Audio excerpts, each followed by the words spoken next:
This is LBC from Global, leading Britain's conversation with James O'Brien. It is 3 minutes after 10 and you are listening, in case you haven't noticed, to James O'Brien on LBC. Last week, of course, you had the particular pleasure of listening to Lewis Goodall, who I thank from the bottom of my heart for doing such a sterling job of holding the fort. I think you'll allow me to say he seemed to have been rather a more popular choice than some of the holiday cover you've enjoyed in my absence in recent years. And goodness me, I know it is a bit of a joke between us, but it does seem to happen whenever I take a few days off, doesn't it? The really big stuff. And this time, I mean, these are the moments, I think. How many times have I said to you, God, I hope I'm wrong? How many times have I started talking to you about events that seem to be profoundly important, and because they're unfolding in most recently the United States and not, for example, in Beijing or in Vladimir Putin's Russia or in some other, shall we say, less evolved democracy, you sort of think it can't be happening there. It couldn't happen here. But these are the moments. You have a American president sending the National Guard, and the footage looked like something out of a Hollywood film. I don't know if you saw it, but the armed vehicles, I would call them tanks, that may not be technically correct, on the back of railway trucks being bussed towards Los Angeles at the request of precisely nobody in Los Angeles, up to and including the governor of the state, Gavin Newsom, himself now threatened with arrest by Trump's so-called border czar, and guns being fired, journalists being shot, Americans shooting Americans. I mean, elements of it are not completely unprecedented, but the two factors that seem to me to be close to historic are the absence of any request from the governor and the relish among Trump's closest circle and clearly in the case of Trump himself, the relish for violence. Those are the two things. So on a constitutional or a political level, the governor hasn't asked for this. And on a political or social level, Trump and his acolytes really, really want the violence. And that, of course, throws up a really weird question of whether or not some of these protesters are playing directly into the fascistic fever dreams of the US president, whether or not some of these protesters, and of course the more violent the protests become, the more the sick appetites of people who crave violence will be met, are actually in some sense delivering what Donald Trump wants. And that's why I find myself thinking, not for the first time, what's the plan? Downtown Los Angeles appears to be absolute pandemonium and close to lawless. The president, I would say, is deliberately fomenting a situation that is becoming rapidly much, much worse than it was previously. That, it seems to me, is why this feels like a, quotes, moment, end quotes. This feels like a tipping point, or at least a point of teetering. The president wants violence on the streets of Los Angeles. He probably wants death. We know that journalists are being shot, and we know that the what would you call it? The client media is ramping up for what's pretty close to a celebration. I want to play you a couple of things. I want to play you some footage of a journalist being shot, and she's not the only one. This is Lauren Tomasi, the US correspondent for the Australian television station Channel 9. She works for 9 News. This is happening in the United States of America today. This isn't footage from history. This isn't an old Pathé newsreel. This isn't happening in Tiananmen Square or a country we might more readily associate with totalitarian. It's not General Galtieri's Argentina. It's not Pinochet's Chile. It's Donald Trump's America. After hours of standing off, this situation has now rapidly deteriorated. The LAPD moving in on horseback, firing rubber bullets at protesters, moving them on through the heart of LA.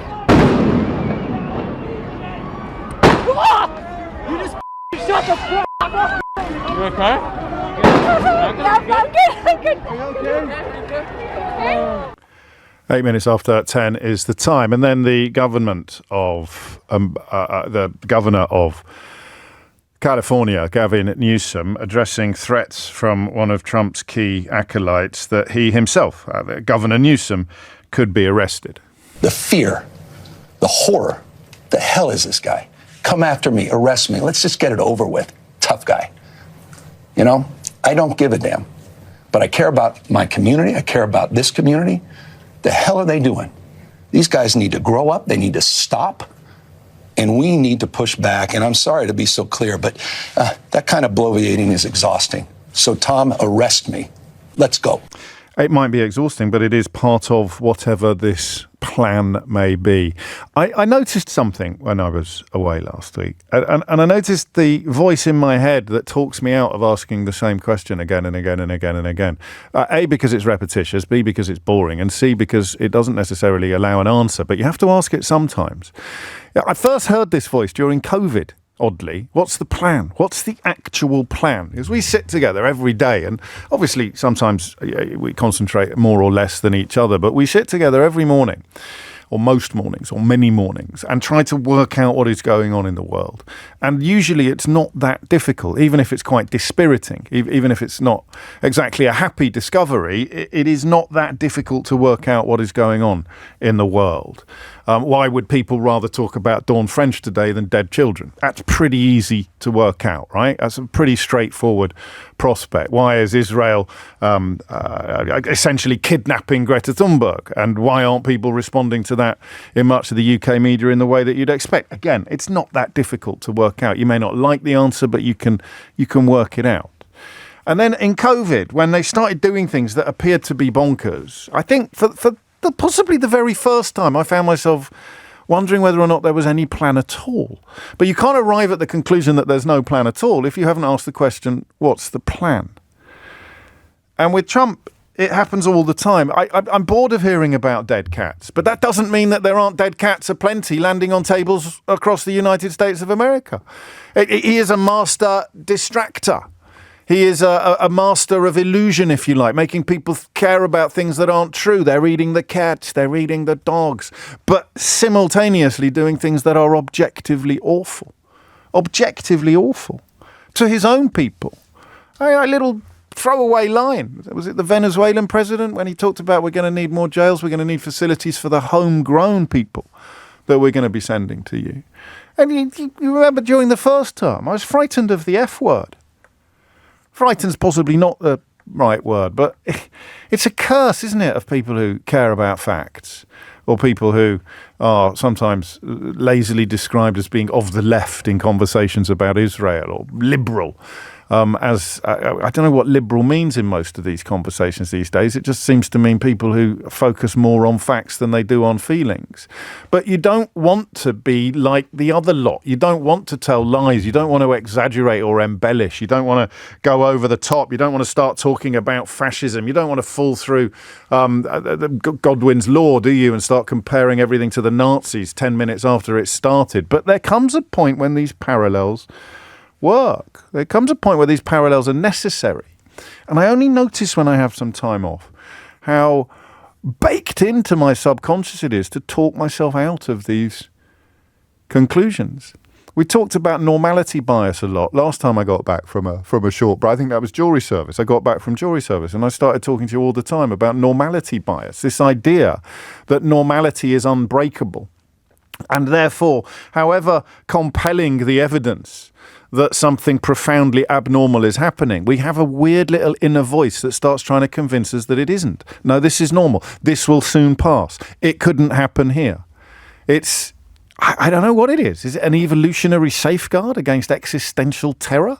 Of course it couldn't happen here. It could happen in China. It could happen in Russia. It could happen in Chile. It could happen in Nazi Germany. But it couldn't happen here. It couldn't happen in the United States of America. And of course, historically, when they sneeze, we catch a cold. But then you kind of find yourself incapable of coming up with an analysis that isn't apocalyptic. Donald Trump wants to send troops to California. He wants troops to open fire on crowds of Americans who are openly criticizing his immigration policies. He is shooting dissenters. He's not just silencing dissent, he's arguably trying to kill it. And we sit here treating it like another topic, like another phone-in, like another story. But it probably isn't, is it? Trump deploys National Guard on LA streets in dramatic escalation. Trump wants violence. Can we all agree about that? Even if you still think he's the best thing since sliced cheese? Trump wants violence. Trump wants. I don't quite know what the words are. He doesn't want insurrection, I don't think, but he wants. It's TV, isn't it? He wants footage. He wants footage that looks like Alex Garland's film, Civil War. He wants footage of things, but he wants people to be terrorized. He wants people to be frightened. He wants people to be cowed into going along with whatever it is that he does because they've been made so frightened of this threat to their security, to their safety. What is the plan? What is the plan? 0345 6060 973 is the number that you need. It's 10:15. Troops are on the streets. The governor is facing arrest from his own government, from spokespeople for the federal government. The troops are being deployed without anybody asking. A British news photographer is recovering from injuries and preparing to undergo emergency surgery after believing that he was shot by a plastic bullet while covering the protests. The boundaries, the parameters of normality seem to be removed. And here we are, wondering what to do with it, wondering what to do with the story. He got what he wanted on January the 6th, but it failed. He's in power now. This is why I puzzle over the question of what the plan is. He's in power now. So the violence that he craved and incited on January the 6th was designed to deliver him an election that he had already lost. He set the baying murderous mob upon his own vice president and various other government officials because he wanted to steal power from Joe Biden, but he's got power now. And yet this thirst for violence is beginning to look unquenchable. I don't even worry anymore about using the F word. I spent some time with Bernie Sanders just before I went away, last Friday night. I had the great pleasure of interviewing him on stage in London, and he just keeps saying authoritarian. He won't use the word fascist. I don't know how deep a conviction it is. I asked him about it briefly, but authoritarian is historically synonymous in many ways with what we still refer to as fascism, albeit something that was unique to Mussolini's Italy in sort of technical and syntactic terms. But Donald Trump is behaving like an authoritarian dictator, up to and including unleashing armed journalists, I beg your pardon, armed personnel on his own people. So what is the plan? Why is he doing this? No one thinks he had to, up to and including the governor of the state. Everybody knows he wants to. It's probably too late to chalk everything up as a dead cat or a distraction. There must be a subtext to this. There must be a, what's the word that we want? There must be a plan. I'm not going to move away from that word plan. What is the plan? And I'll tell you something for nothing. That voice, that normality bias, that voice in the back of your head that sort of says to you, why are you even talking about this? Why are you even flirting, entertaining the possibility that something very serious is going on? Because it's the United States of America. It can't happen there. It wouldn't happen here. This isn't how liberal democracies develop. Well, history tells us that it is. And the plan usually speaks of precisely the sort of authoritarian or fascistic dictatorship that you still probably think I sound a little bit bonkers for suggesting, right? So if I sound a little bit bonkers when I use words like authoritarian dictatorship or fascism or even civil war, and you tell me what you think the plan is, because I don't like feeling bonkers. 0345 6060 973. James O'Brien on LBC. It It's 20 minutes after 10, and it is another morning where 52% of you is going, this is absolutely huge, this is epochal, this is historic, and 48% of you is going, oh, calm down, it can't be, it doesn't happen here. How does that pendulum move? What happens when it hits 60%, 70%? How bad do things have to get? How bad does Trump want things to get? And what is his plan? Why is Trump sending the National Guard to California to open fire on dissenters, people disapproving of his immigration policies, when California didn't ask for it? I think that's probably the way into this question. Why is he doing this? What is he doing it for? What is the plan? Gay is in Bath. Gay, what would you like to say? Hi, this is definitely his plan. I was saying to your researcher that next weekend they have a march of the No Kings March, which is countrywide marches against authoritarianism in America. And so these marches are going to be in Washington, where Trump's birthday march is going to be. But they are deliberately not going anywhere near that because they don't want to get themselves into trouble.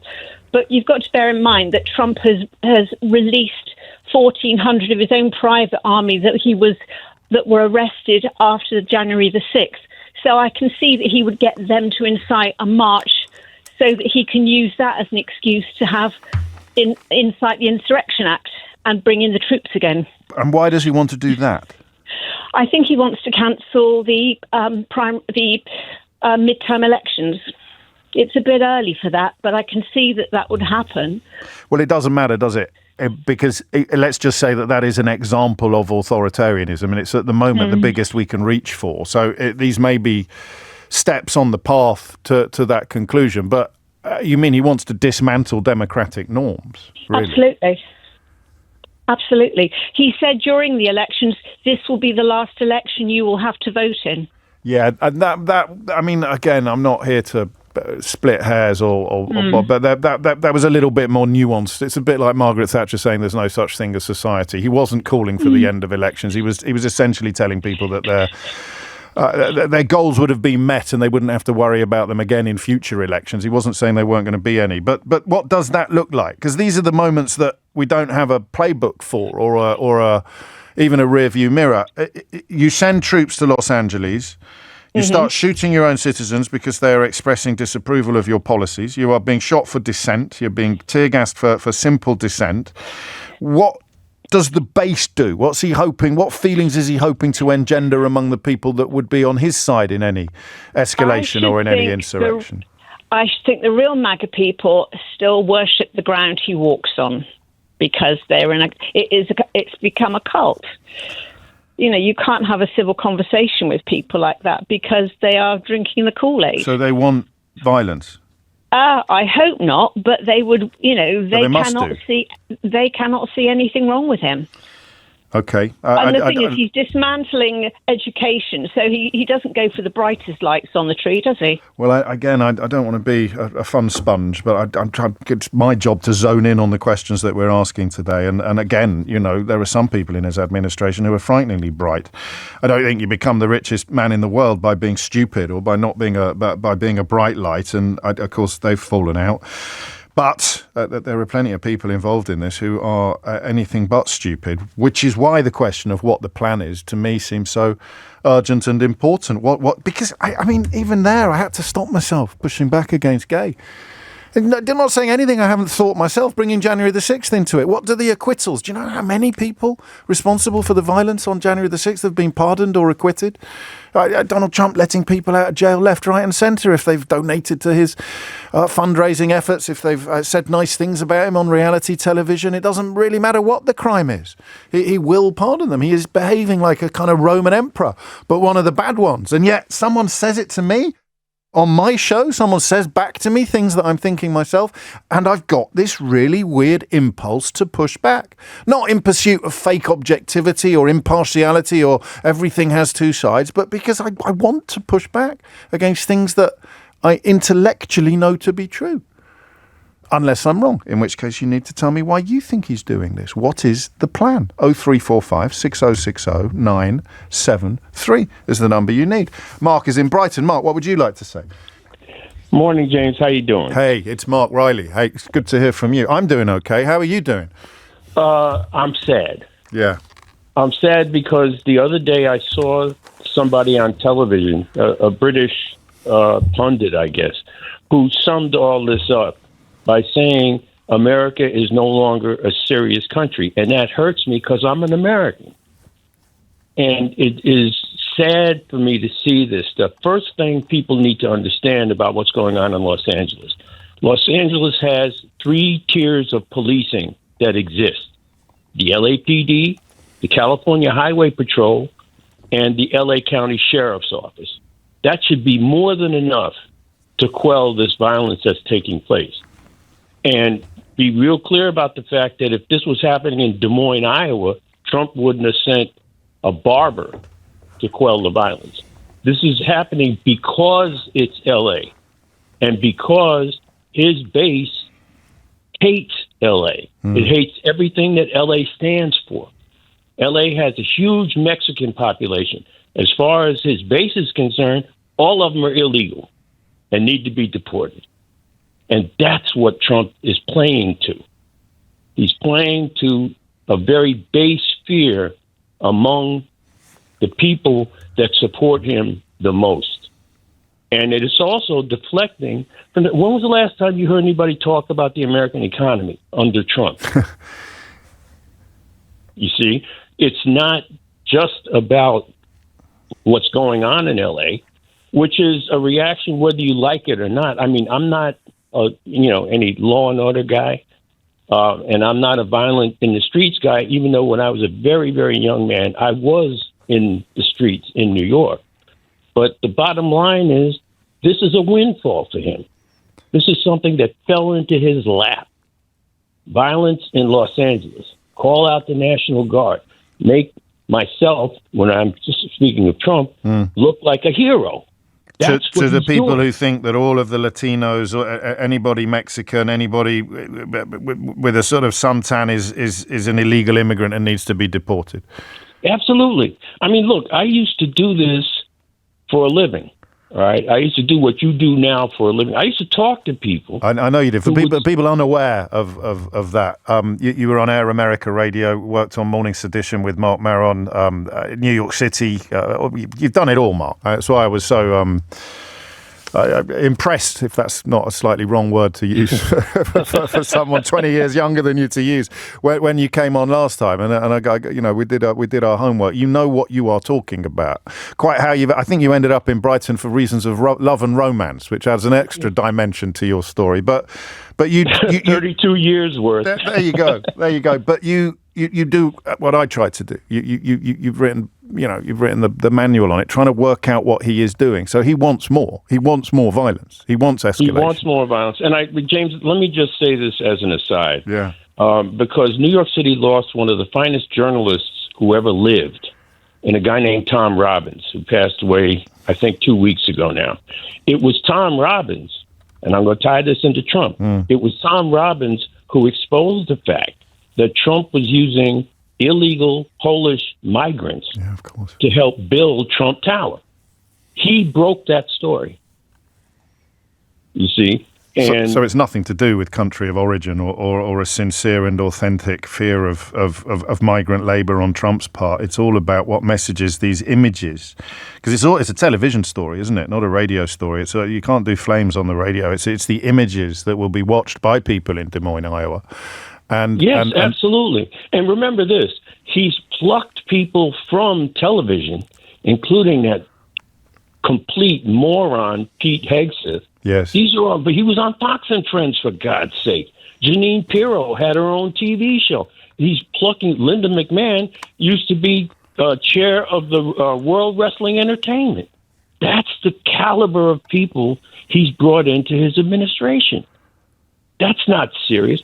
And I don't know if I said this. I said it to your producer. Remember the last time we talked, I told you that Musk and Trump would fall out. You did. Because they're two gigantic egos. And I hear people saying over and over, well, it's the richest man in the world against the most powerful. That's nonsense.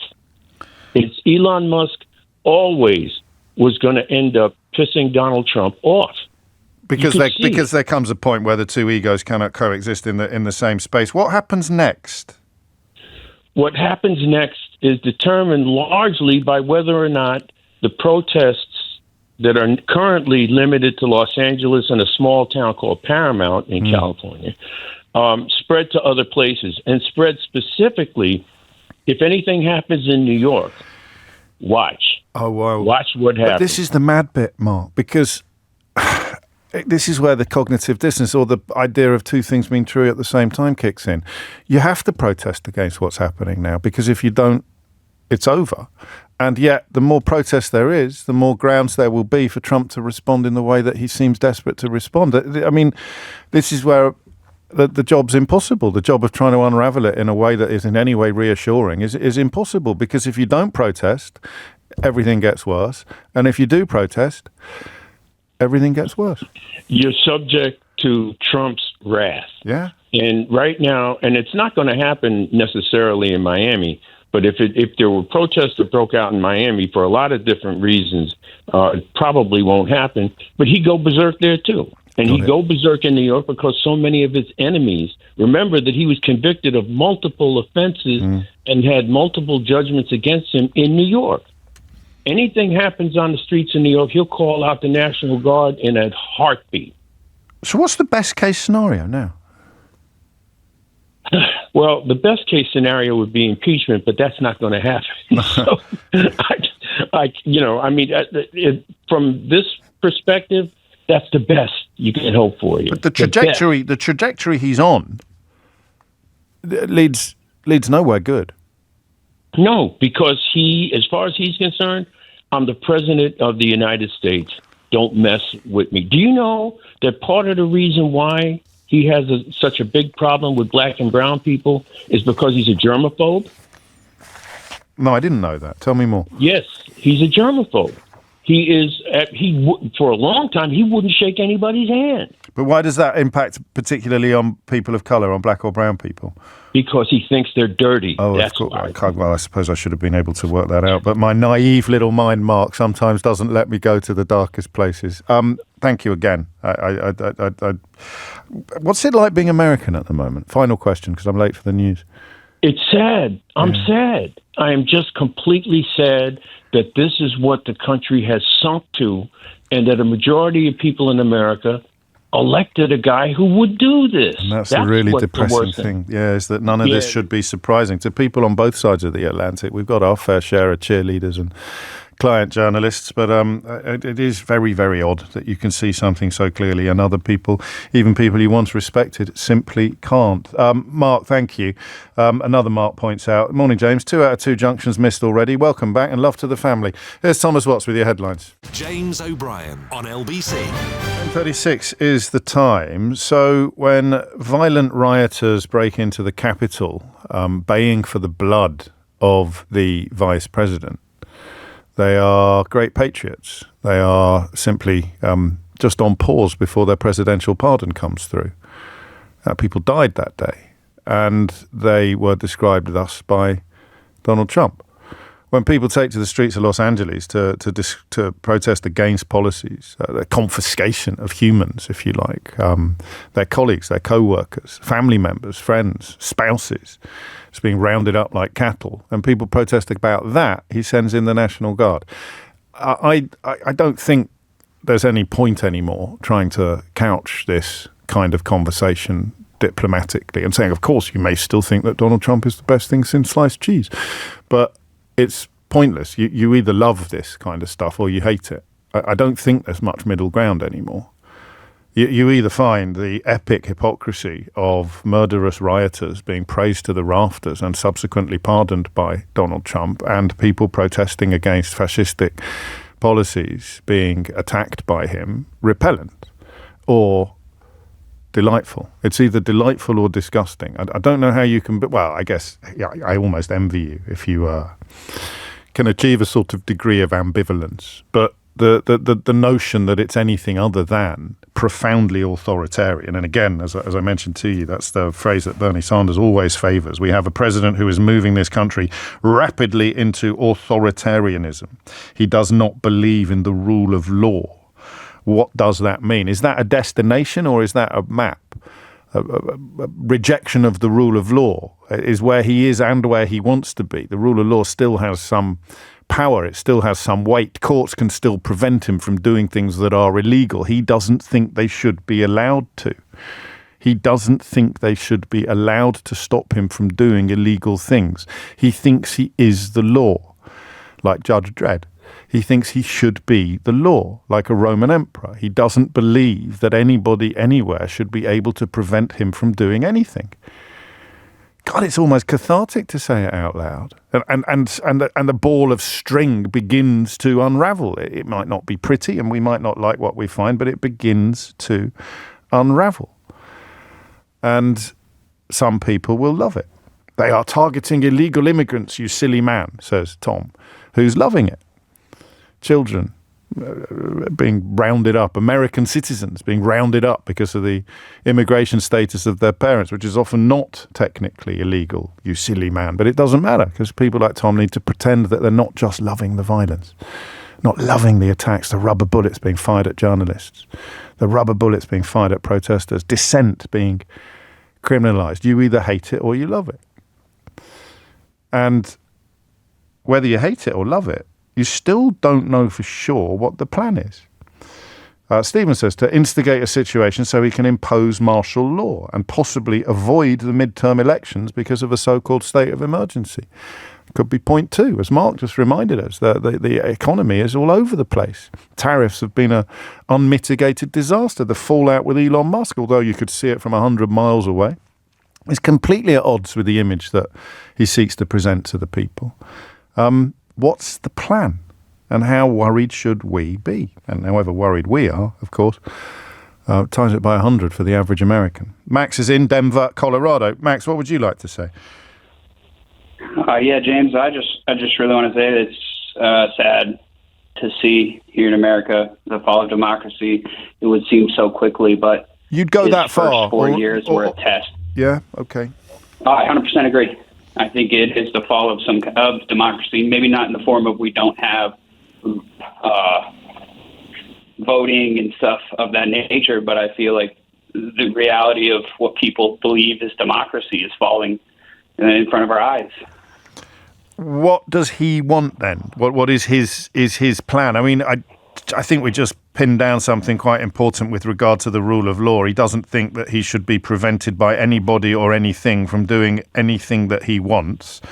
In terms of how that dream is fulfilled by what we're seeing now, he brings enough of the population with him to the idea that he can do whatever he wants to protect them against this manufactured, exaggerated, confected threat. I don't know that bit of the jigsaw. Do you? I see it as a ploy for him to gain more control over his base because they might be questioning their Republican belief of small government and a economy that can work for them. They should be able to make money and spend it and live a life that they see as what a Republican belief can give them. And Trump's not bringing that anymore. And he's pushing for, full control. He wants power. So he has to move quite fast because the economic lies are being found out in real time and they're unfolding in front, and people will notice this, whether it's something as outwardly trivial as the price of eggs or whether it's international trade figures. People will notice that he's not delivering any of the things he promised to deliver, so he needs to make another promise. And to make a promise of protection, he needs a threat. And despite the fact that no one in California has asked him to send in the National Guard, and the LAPD are already behaving in ways that are quite alien to UK observers, that is because he's lying about Gavin Newsom doing nothing, and that's why he then has to do this thing. It's very ugly. It's very, very ugly. How do you think it's going to end? I didn't think he was going to get voted again. I think, to be honest, the fascistic belief of the majority is the minority is for the people that are feeling this the most. I thought I was the majority. I thought I was level-headed. I thought I could tell my parents to not vote for Trump, and they would understand because their daughter is married to an immigrant. Their grandchild is of immigrant descent, and his grandparents on the other side are considered illegal immigrants, but they've been here for 40 years. Wow. And yet they still voted. And I've after the first 4 years of having great arguments with my dad, I had to put it to the back burner because I thought my relationship with my parents was more than politics. And of course, to be truthful, this is hard because this is what future do we have with what we see now? The Republican Party is so far right. The Democratic Party is kind of like, I mean, I don't know what party they're in nowhere. England, but it's like, exactly. I mean, they're like what is it? It's not the Tories, but the Labour. Labour's really nowhere to be seen on your guys' side of the pond. But I mean, we only have. Right, the difference being Labour is in power, so we're in a slightly better position at the moment than you are, but that may well be a holding pattern. Final question: does anyone step down? I don't want you to talk necessarily about your parents because I fully understand the emotional business going on there. But do these scenes make people step down? Do these scenes say, "Hang on a minute, No. I didn't sign up for this"? No, this just pushes the people further. Whoa. Unfortunately, it's gonna. The people who already voted for Trump already realized that they were voting for something that even they can't see what comes next. But they're also voted for, to be truthful, a sad belief that the white American people are getting pushed out. Yeah, they're getting left behind, and it's a false narrative. Well, it's true in the sense that the distribution of wealth is obscene, but it's the people who were sitting behind Donald Trump at his inauguration who are most responsible for that. It's not your niece or nephew's grandparents, and that's another area of ignorance for many UK people. Idiot's Corner, not that busy today, but someone's just said, imagine someone broke into your house and you would want them to be removed. No, you fail to understand the kind of people that Trump is now targeting. Imagine someone broke into your house and looked after it for you for 40 years. Mowed the lawns, polished the floors, did the furniture, maybe even kind of fixed your car. Imagine. So it's a stupid argument, this, but of course it's also very effective and very powerful, which is why the most depressing thing Max said is that scenes like this, scenes that you would once have associated with authoritarian dictatorship, are unfolding on the streets of what is still a democracy, and the people who voted for it will not be perturbed. Doesn't mean he's right, he's just one man. I hope he's wrong, but right now, I wouldn't bet on it. It's 10:45. James O'Brien on LBC.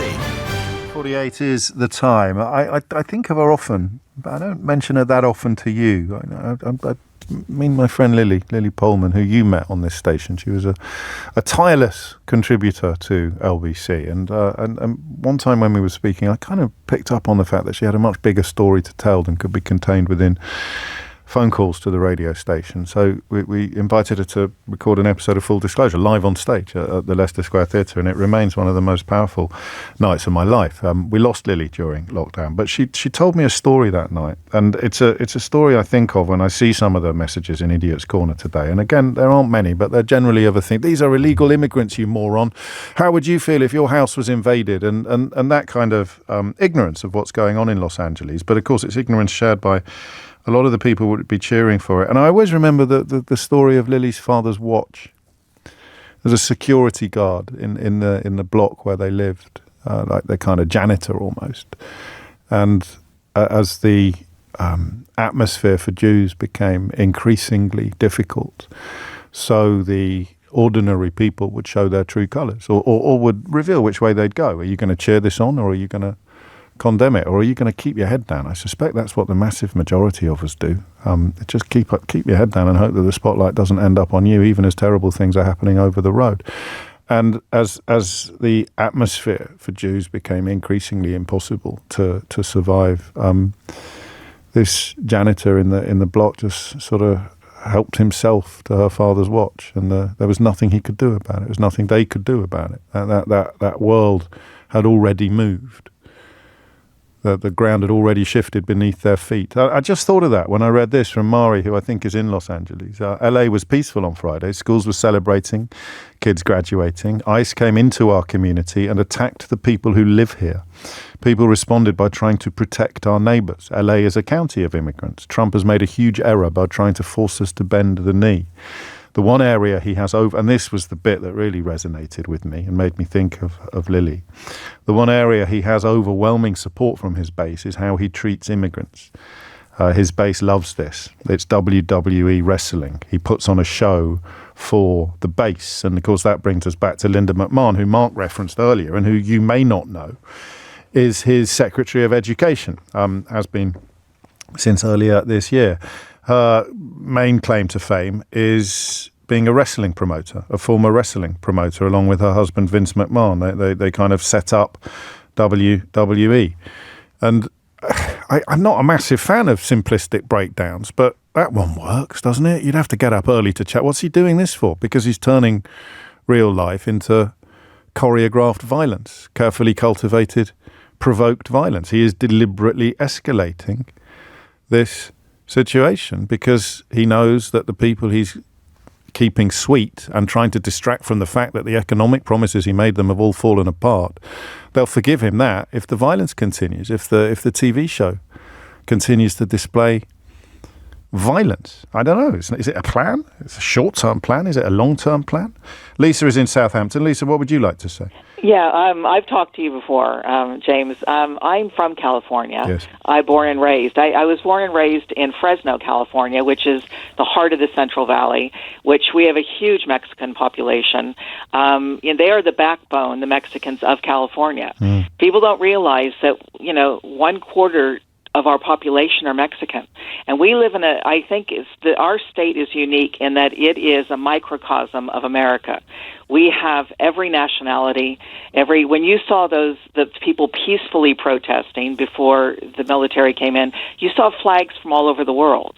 And that is what California is.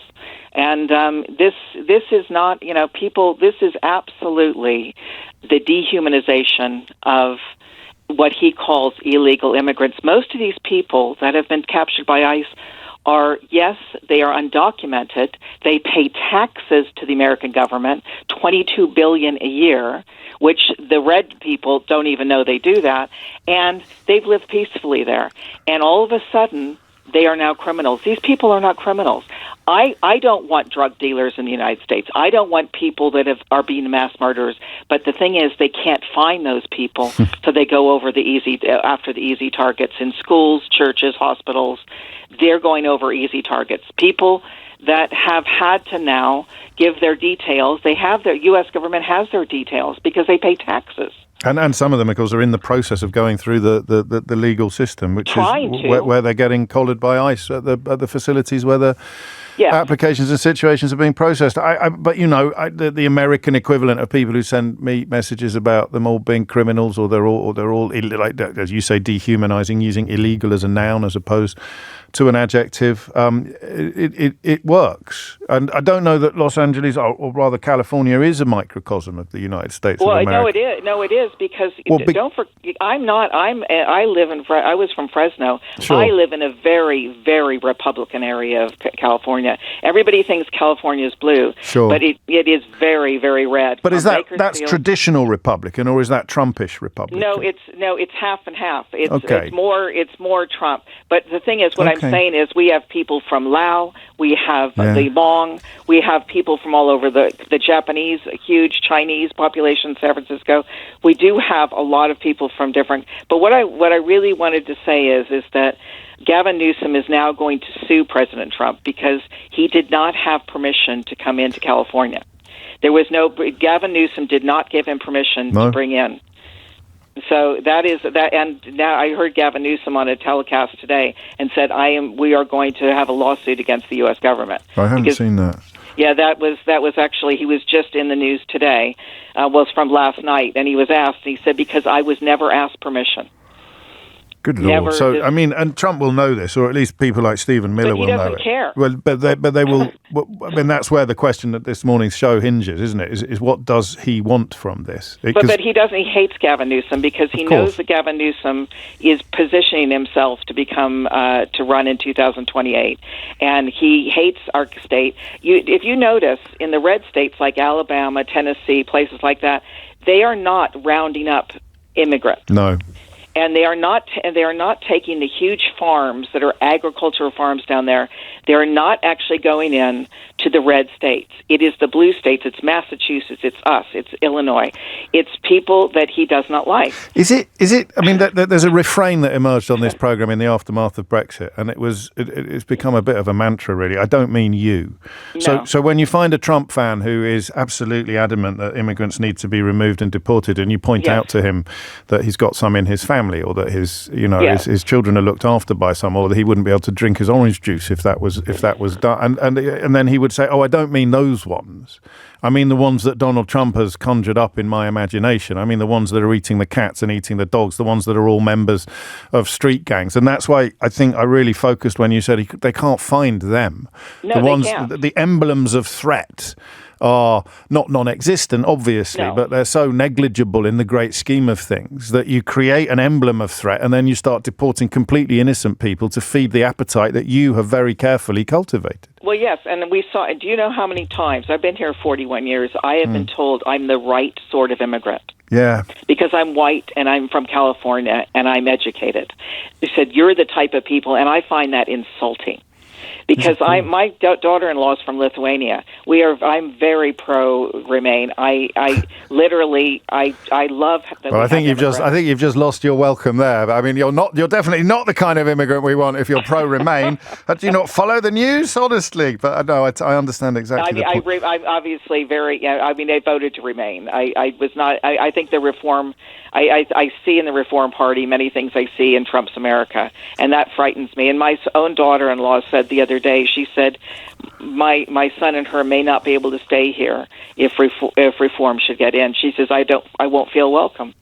And I think that's a really sad commentary. And it is another reflection of something I said earlier about us maybe being in a slightly better place at the moment, but that being far from a permanent state of affairs. Yeah. Few people have used the word Kristallnacht in my messages, talking about how these are sorts of state-sanctioned pogroms almost, which the population of California is resisting at the moment. But that dichotomy that we touched on is the resistance is necessary because the alternative is hideous, but the resistance also escalates the response, in this case, the National Guard, James, and that's hideous too. The hypocrisy, though, is just right. And what really kills me is that all these college campuses and the funding they're taking away, and they're going to do it in California. He's trying to take away the funding for the University of California campuses and the state campuses, and he's doing it because of anti-Semitics. Yeah. When you look at the people that were on January 6th with their Proud Boys and with their Nazi symbols, they're all right. They're the right type of neo-Nazis. We like them because they support Trump, but we don't like those college students that don't like to see 50,000 people die in Gaza. What happens next? Yeah, I don't know. But I am going to California for my high school reunion, which will be very interesting to be in my high school after 50 years with half of us Trump and half of us Harris. Well, we may catch up after that, but in the meantime, bon voyage and stay safely. So that's almost a documentary. You should take a camera. Take Louis Theroux with you. That would be an incredible insight into the changing soul of America. And there you go. We've even come up with a title. It's coming up to 11 o'clock. You are listening to James O'Brien on LBC. There are other stories in the news at the moment, not least the kidnapping of Greta Thunberg by Israeli authorities. Not clear at the moment where she is, but we'll bring you any developments in that story as and when they occur. And, as night follows day, I come back from holiday and the government is having another crack at trying to break the relationship between young people and their social media. But something that you weren't necessarily expecting to be back in the headlines is, the burqa. James O'Brien on LBC. 3 minutes after 11 is the time. You're listening to James O'Brien on LBC. This urge to unravel, this hunger to understand is undimmed, although I've probably, and this is always a good sign of the quality of callers that we've taken on the programme, I've probably got clearer thoughts on the issue at 11 o'clock than I did at 10 o'clock. So we'll stay for the time being with the conversation about what is happening in the United States, in California in particular, and crucially why. Because the hypocrisy is off the charts, but it kind of always is with Trump. And yet The relationship between means and end is what we're exploring today. This isn't just about distracting attention from the disastrous economy or from the massive fallout with Elon Musk. This is more Project 2025 than day-to-day distraction or dead cat territory. But even when you're sort of looking for the best examples of hypocrisy, you run a risk of being overwhelmed. I saw one line, I think it was him using capital letters on his social media platform, that these radical left protests by instigators and often paid troublemakers will, capital letters, not be tolerated. Also, from now on, masks will not be allowed to be worn at protests. What do these people have to hide and why? To which you'd simply wonder why so many members of ICE are wearing masks as they cart away often entirely innocent people. There's a great failure of understanding among some Brits on how someone who has been paying taxes in the United States for 40 years could be technically classed as an illegal immigrant. But these are not the people that Donald Trump was promising to deport. He was supposed to be deporting the cat munchers, the dog gobblers, and the criminals and the drug dealers. So his failure to do that is something else that gets covered up by the decision to go after these people. Great calls from Americans so far, and indeed from America, I think 3 in the last hour. More of that, please. It must be a particularly chilling moment to observe what's happening in your own country. Newsom urging no violence. I've got the clip of him saying that he's going to sue Donald Trump. I'll play that to you shortly. But I'm just steering you back to the question of what do they want to happen? 03456060973. Words that are popping up with worrying frequency in my inbox include Kristallnacht, which was, of course, the Nazi attempt to foment hatred against Jewish people by launching essentially pogroms against the Jewish population in Germany in 1938, November, I think, in 1938, so-called because of all the shattered glass on the streets after the vandalism and destruction of Jewish-owned businesses, synagogues and homes. Remember, Jewish people in Germany became illegal. It's not something you're born with. It's something that is bestowed upon you by the society that you live in. So again, back to Idiot's Corner and everybody talking about how these people deserve to be deported. That's what they said about Jewish people in Germany in 1938. And it was a hunger for violence that was very carefully cultivated by the administration, by the leaders. And indeed, I mean, Donald Trump isn't even pretending not to be involved in these attacks upon the citizenry. Nazi officials disguised the organised nature of their pogroms, although they described them as justifiable.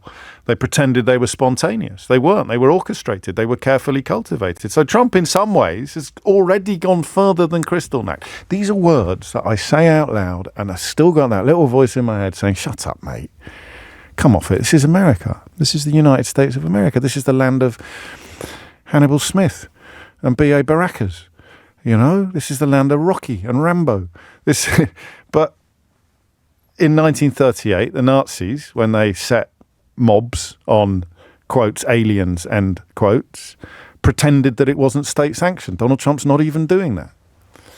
He's sending them in with the full support of the federal government. And the question is why? 03456060973. What do they want to happen?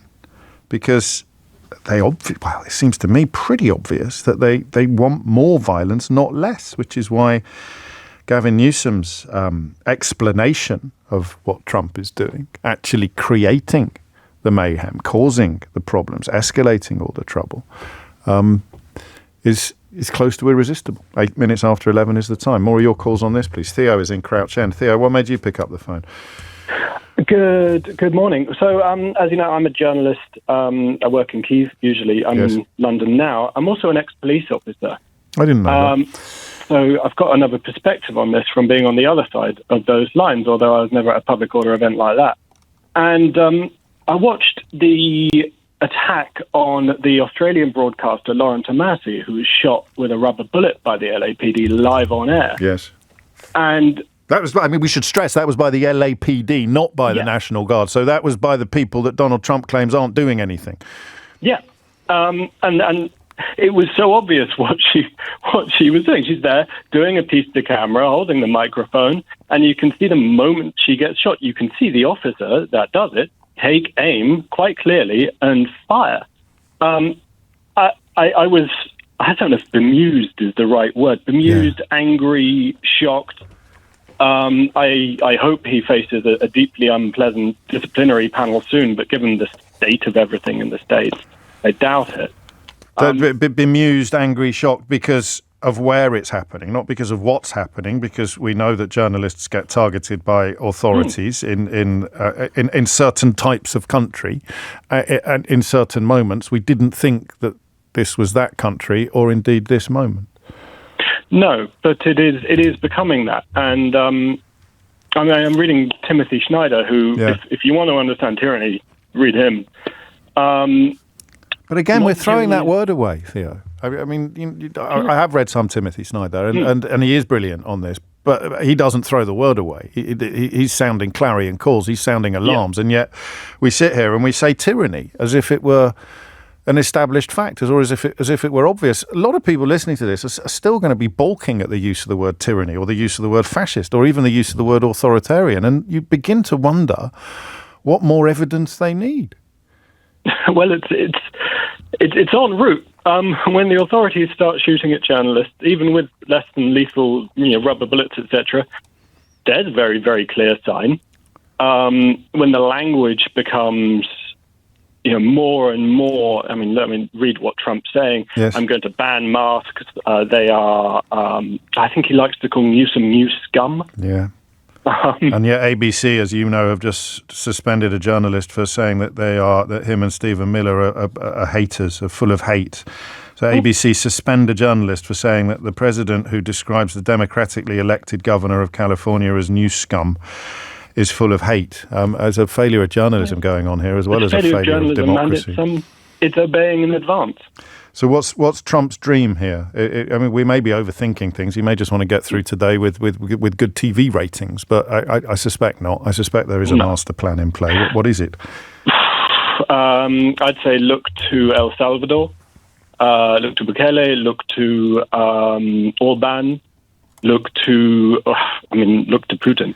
I want to be able to do whatever I want. Nobody is allowed to stop me, and the bit perhaps we've overlooked, nobody's even allowed to criticize me either while I'm doing it. The very definition of tyranny.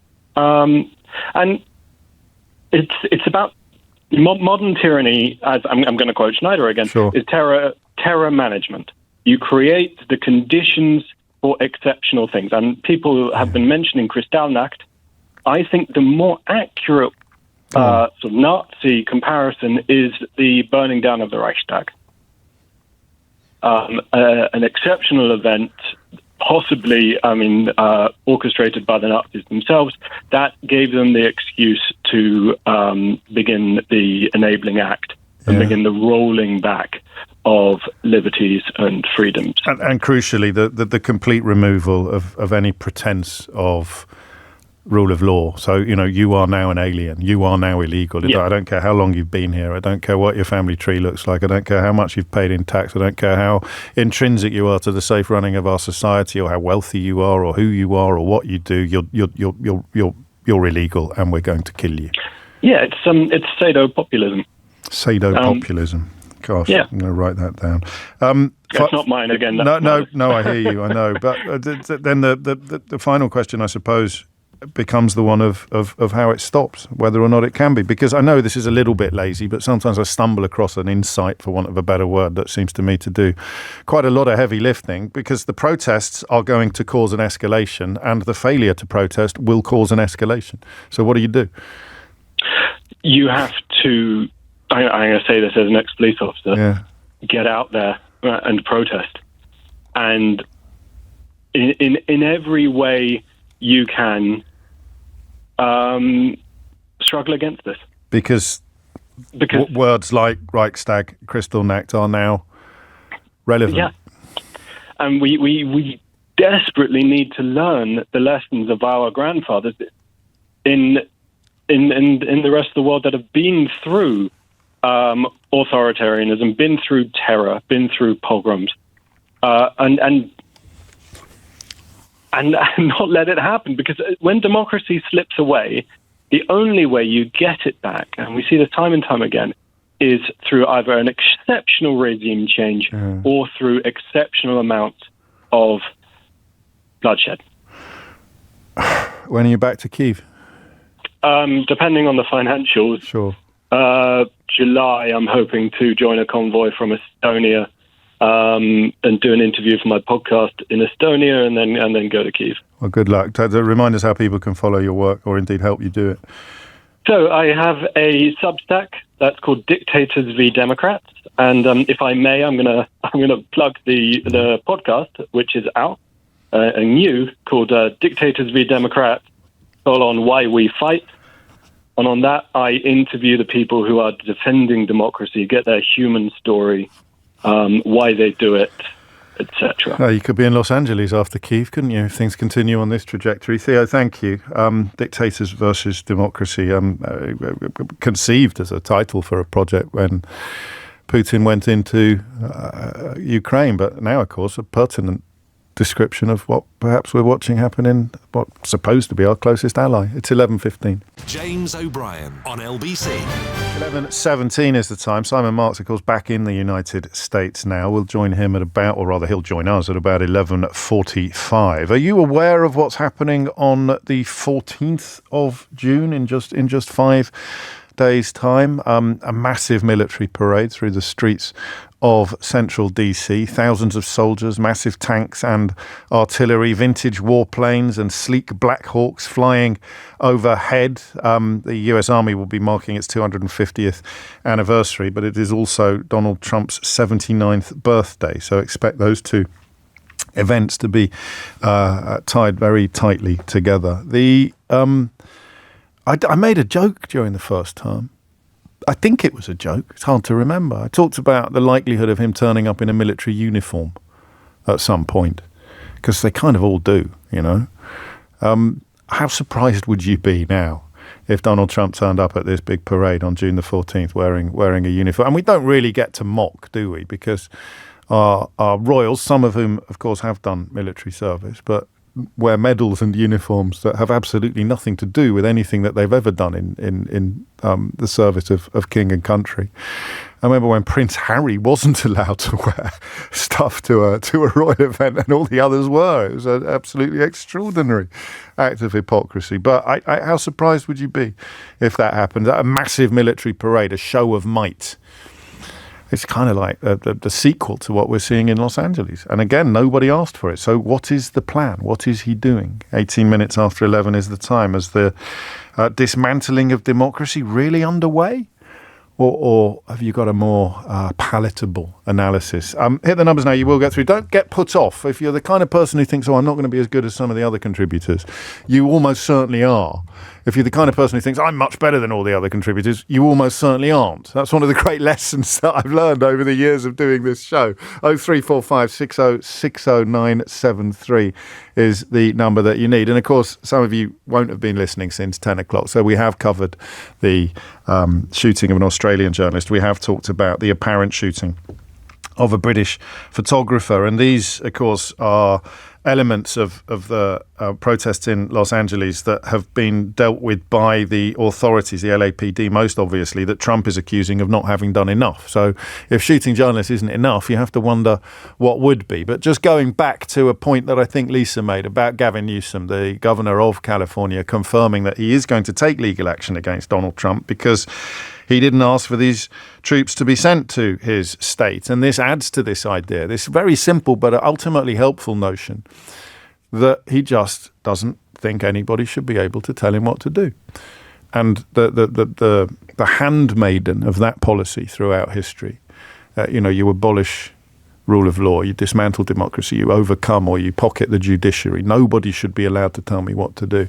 You can only really pull that off if you are simultaneously ensuring that nobody's allowed to criticize you either. So I must be allowed to do whatever I want, regardless of laws, precedents, principles, morals.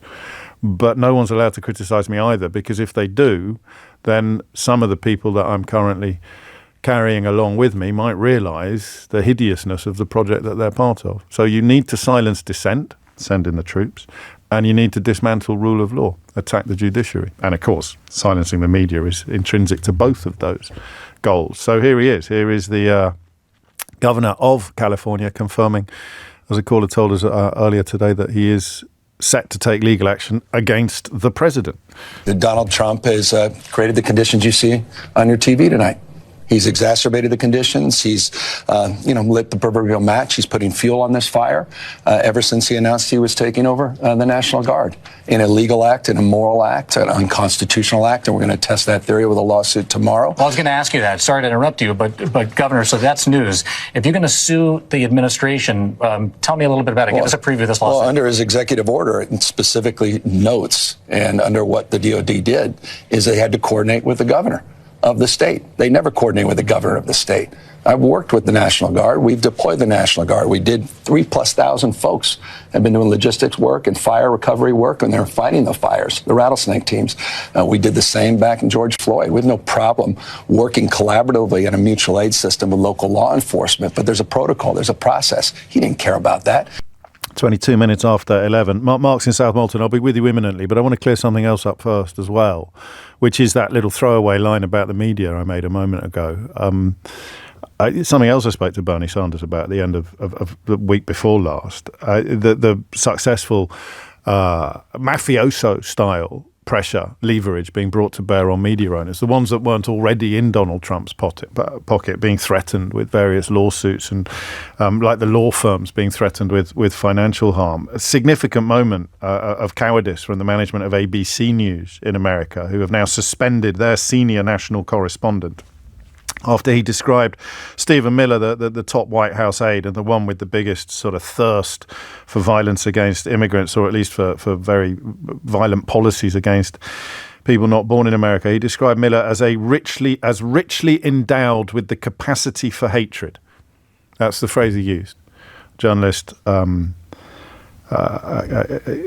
describing Stephen Miller as being richly endowed with the capacity for hatred. That's a journalist called Terry Moran. The post has been deleted. He did it on his private social media account. And that gets you suspended now by a reputable and respectable broadcast organisation, richly endowed with the capacity for hatred. That gets you suspended. Isn't that extraordinary? I had a little taste of that kind of cowardice in media management when I did a few shifts at the BBC a few years ago, and they would respond to complaints from complete idiots, as if the complaint had come in from Nelson Mandela or the Pope or someone of unassailable moral virtue. But this is, of course, being frightened of the government. Nadine Dorries would routinely call for LBC to sack me when she was culture secretary. And I think they're still sniggering upstairs. You can't do this job every day unless you feel supported.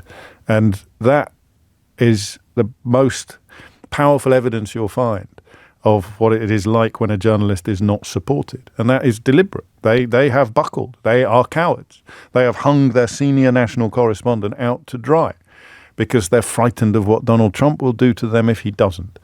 His press secretary was calling for it. And yet, as an earlier caller reminded us, Trump will describe the governor of California. He'll use the word scum in one of his made-up nicknames. But when they describe his top aide as being richly endowed with the capacity for hatred, it's a suspension. It's an issue for suspension. So it's all there. Attacking the academia, attacking the media, attacking the judiciary, and now attacking the citizenry for daring to dissent. Mark's in South Molton. Mark, what would you like to say? Hi, James.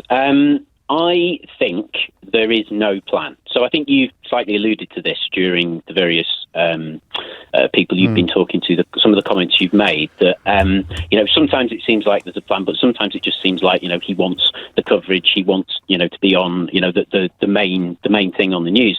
I mean, when you see him make his speeches, he can't hold a thought in his head for more than a few seconds. You can literally see it in real time. He'll be in the middle of a sentence and he'll suddenly trail off and start talking about something else.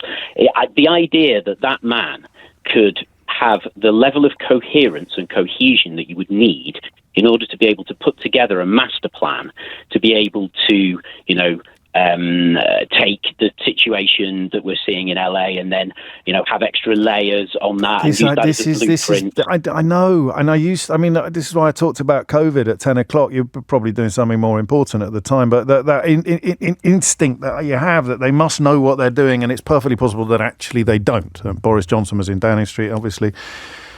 They'd had no idea what they were doing, but he's not stupid. And this stuff is not happening by accident. And he's not stupid. He has a very low political cunning, but it's not driven by some kind of master plan. It is. I think it's driven by his desire to always be at the top of the news cycle and to punish anyone who ever does him wrong. And he's done that his entire career. And I remember but that is almost a master plan. All I have to do is add to that the vengeance, the thirst for vengeance, and this sort of sociopathic need to punish anybody that's ever spoken out against him. Add to that a deep belief that nobody should ever be allowed to tell him what to do or criticise him, and you've got a master plan. So I suppose maybe in a way we're both kind of stumbling towards the same thing. I'm saying there's no plan. You're saying there kind of is a plan, and it's being driven by his instincts. But I don't think he's sitting there with a kind of, 2D, 3D, 4D chessboard. Come on. We don't think he looks at Vladimir Putin and thinks, I want a bit of that. He looks at Xi Jinping and thinks that's governing. What's the point of having this job if the courts can tell you to stop lining your own pockets, or the courts can tell you that you're not allowed to throw that person in jail? Look how he exercises pardons. He wants to be an emperor. That's a plan. That's a plan. He's quite happy to exercise his power and to do whatever he likes and to not have anyone hold him responsible or to have any. But that's all you need as a plan. I mean, you're accusing me of I think you are overcomplicating things, because that's a plan. You don't need to have. I mean, there is also Project 2025, of course, but you don't need a dossier of graphs, and if we push this button, that will happen. The plan is to imbue himself with so much power that nobody can ever tell him what not to do, or indeed criticise him for doing it or not doing it. Maybe. I mean, I could just consider that him to be just working through his base narcissistic instincts. And the thing that doesn't reassure me anymore. I'm sorry to keep interrupting you. That doesn't reassure me anymore. That used to reassure me. It reassured me in the first term. It's just base human instinct, but it's bigger than that now. No, it doesn't. It doesn't reassure me either, because the most scary thing about this, at least if there was a plan, you would think, okay, step 1, step 2, step 3, step 4, and so on. Yes. I don't think there is a plan. Okay. And the problem is, with malignant narcissists, there is no bottom. He will just keep pushing buttons and pulling levers like a toddler, like slamming buttons on some kind of play center. And as he gets the feedback that he wants and the news coverage that he wants, he will just keep going further and further and deeper and darker. And that's what really terrifies me. I'd actually be a bit more reassured if there was a blueprint, if there was a proper plan for this. But I just don't think there is. Yeah, well, and a lot of people are saying you need to read Project 2025.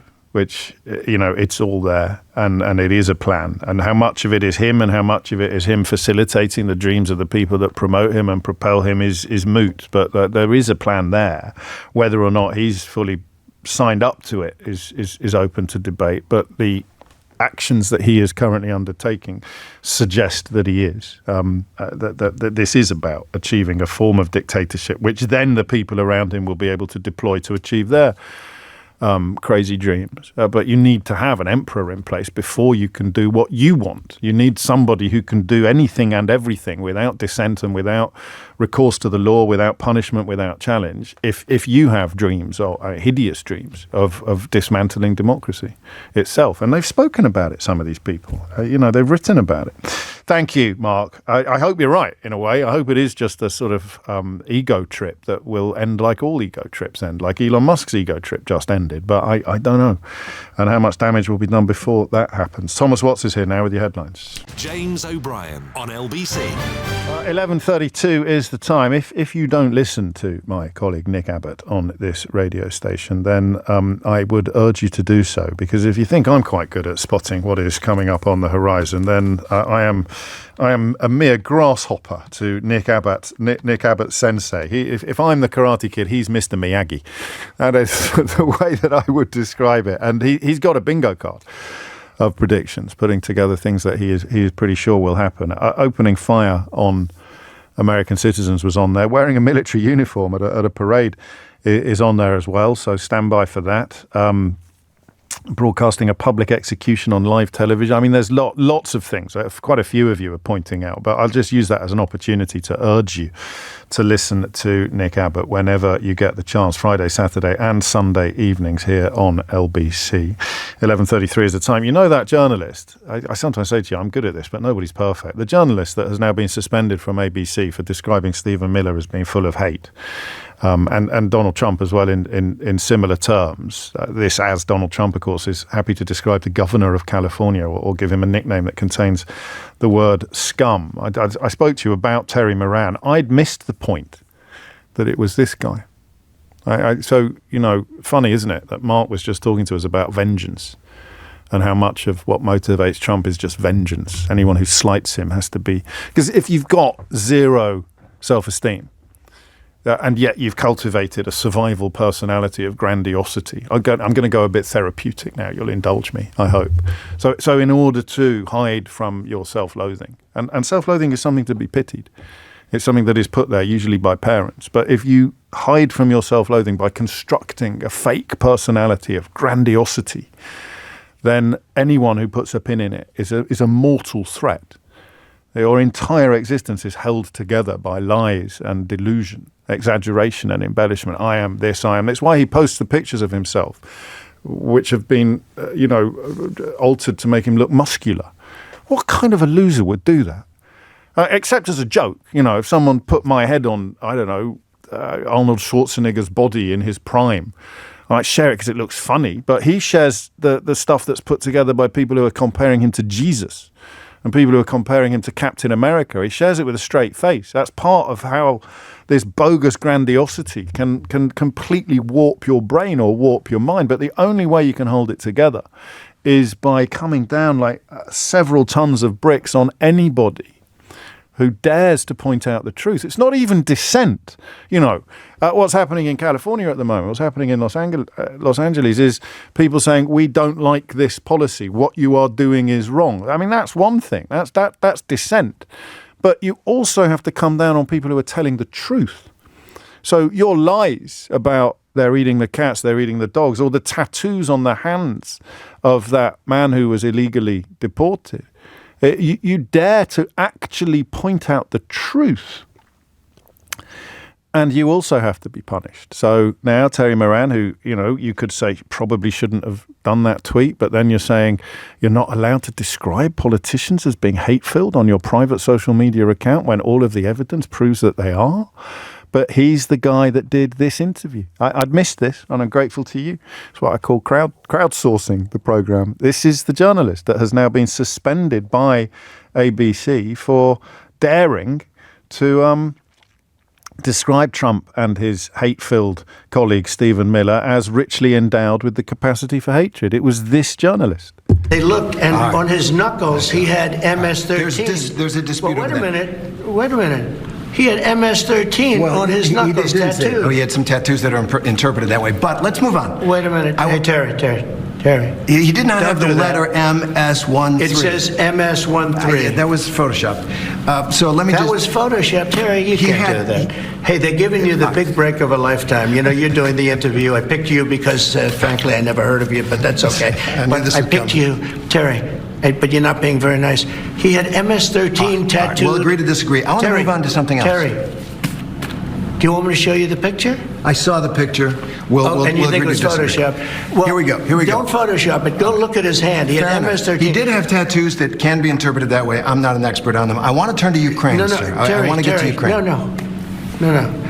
He had MS as clear as you can be, not interpreted. This is why people no longer believe the news, because when it's he was photographed news. in El Salvador, they aren't there. But let's just go on. They aren't there when he's in El Salvador. They weren't there, but they're there now, right? No, but they're there in now. your picture. Terry. Ukraine, sir. He's got MS-13 on his knuckles. All right. Okay? We'll take a look at that. You do such a disservice. We'll take a look at that, sir. Why don't you just say, yes, he does, and, go on to something else? It's contested. Why don't you just lie? Why don't you just agree with my lie? And you remember what happened to people who still tell the truth about the 2020 election? Persona non grata. Elon Musk was threatening to get them removed from their roles within the Republican Party. So it's no exaggeration to talk about the truth being unbearable for somebody like Donald Trump. Never mind dissent. So if you can't bear the truth, you can't even hide it. There's rare moments where the absolute personality, the absolute truth of the man shines through. Are still breathtaking, right? Even though there's so many of them. Why don't you just agree with something that's not true? And he can't do it. And I thought he was quite mild-mannered about it, quite diplomatic, agreeing that it's contested or we'll move on. And he wouldn't let him because, no, you've got to share the lie. You've got to endorse the lie. And he didn't. And now he's been suspended by ABC for describing Stephen Miller, who is one of the most hate-filled individuals ever to grace the public stage, as being a hate-filled individual. Extraordinary. I consider that a little tribute, if you like, to Terry Moran.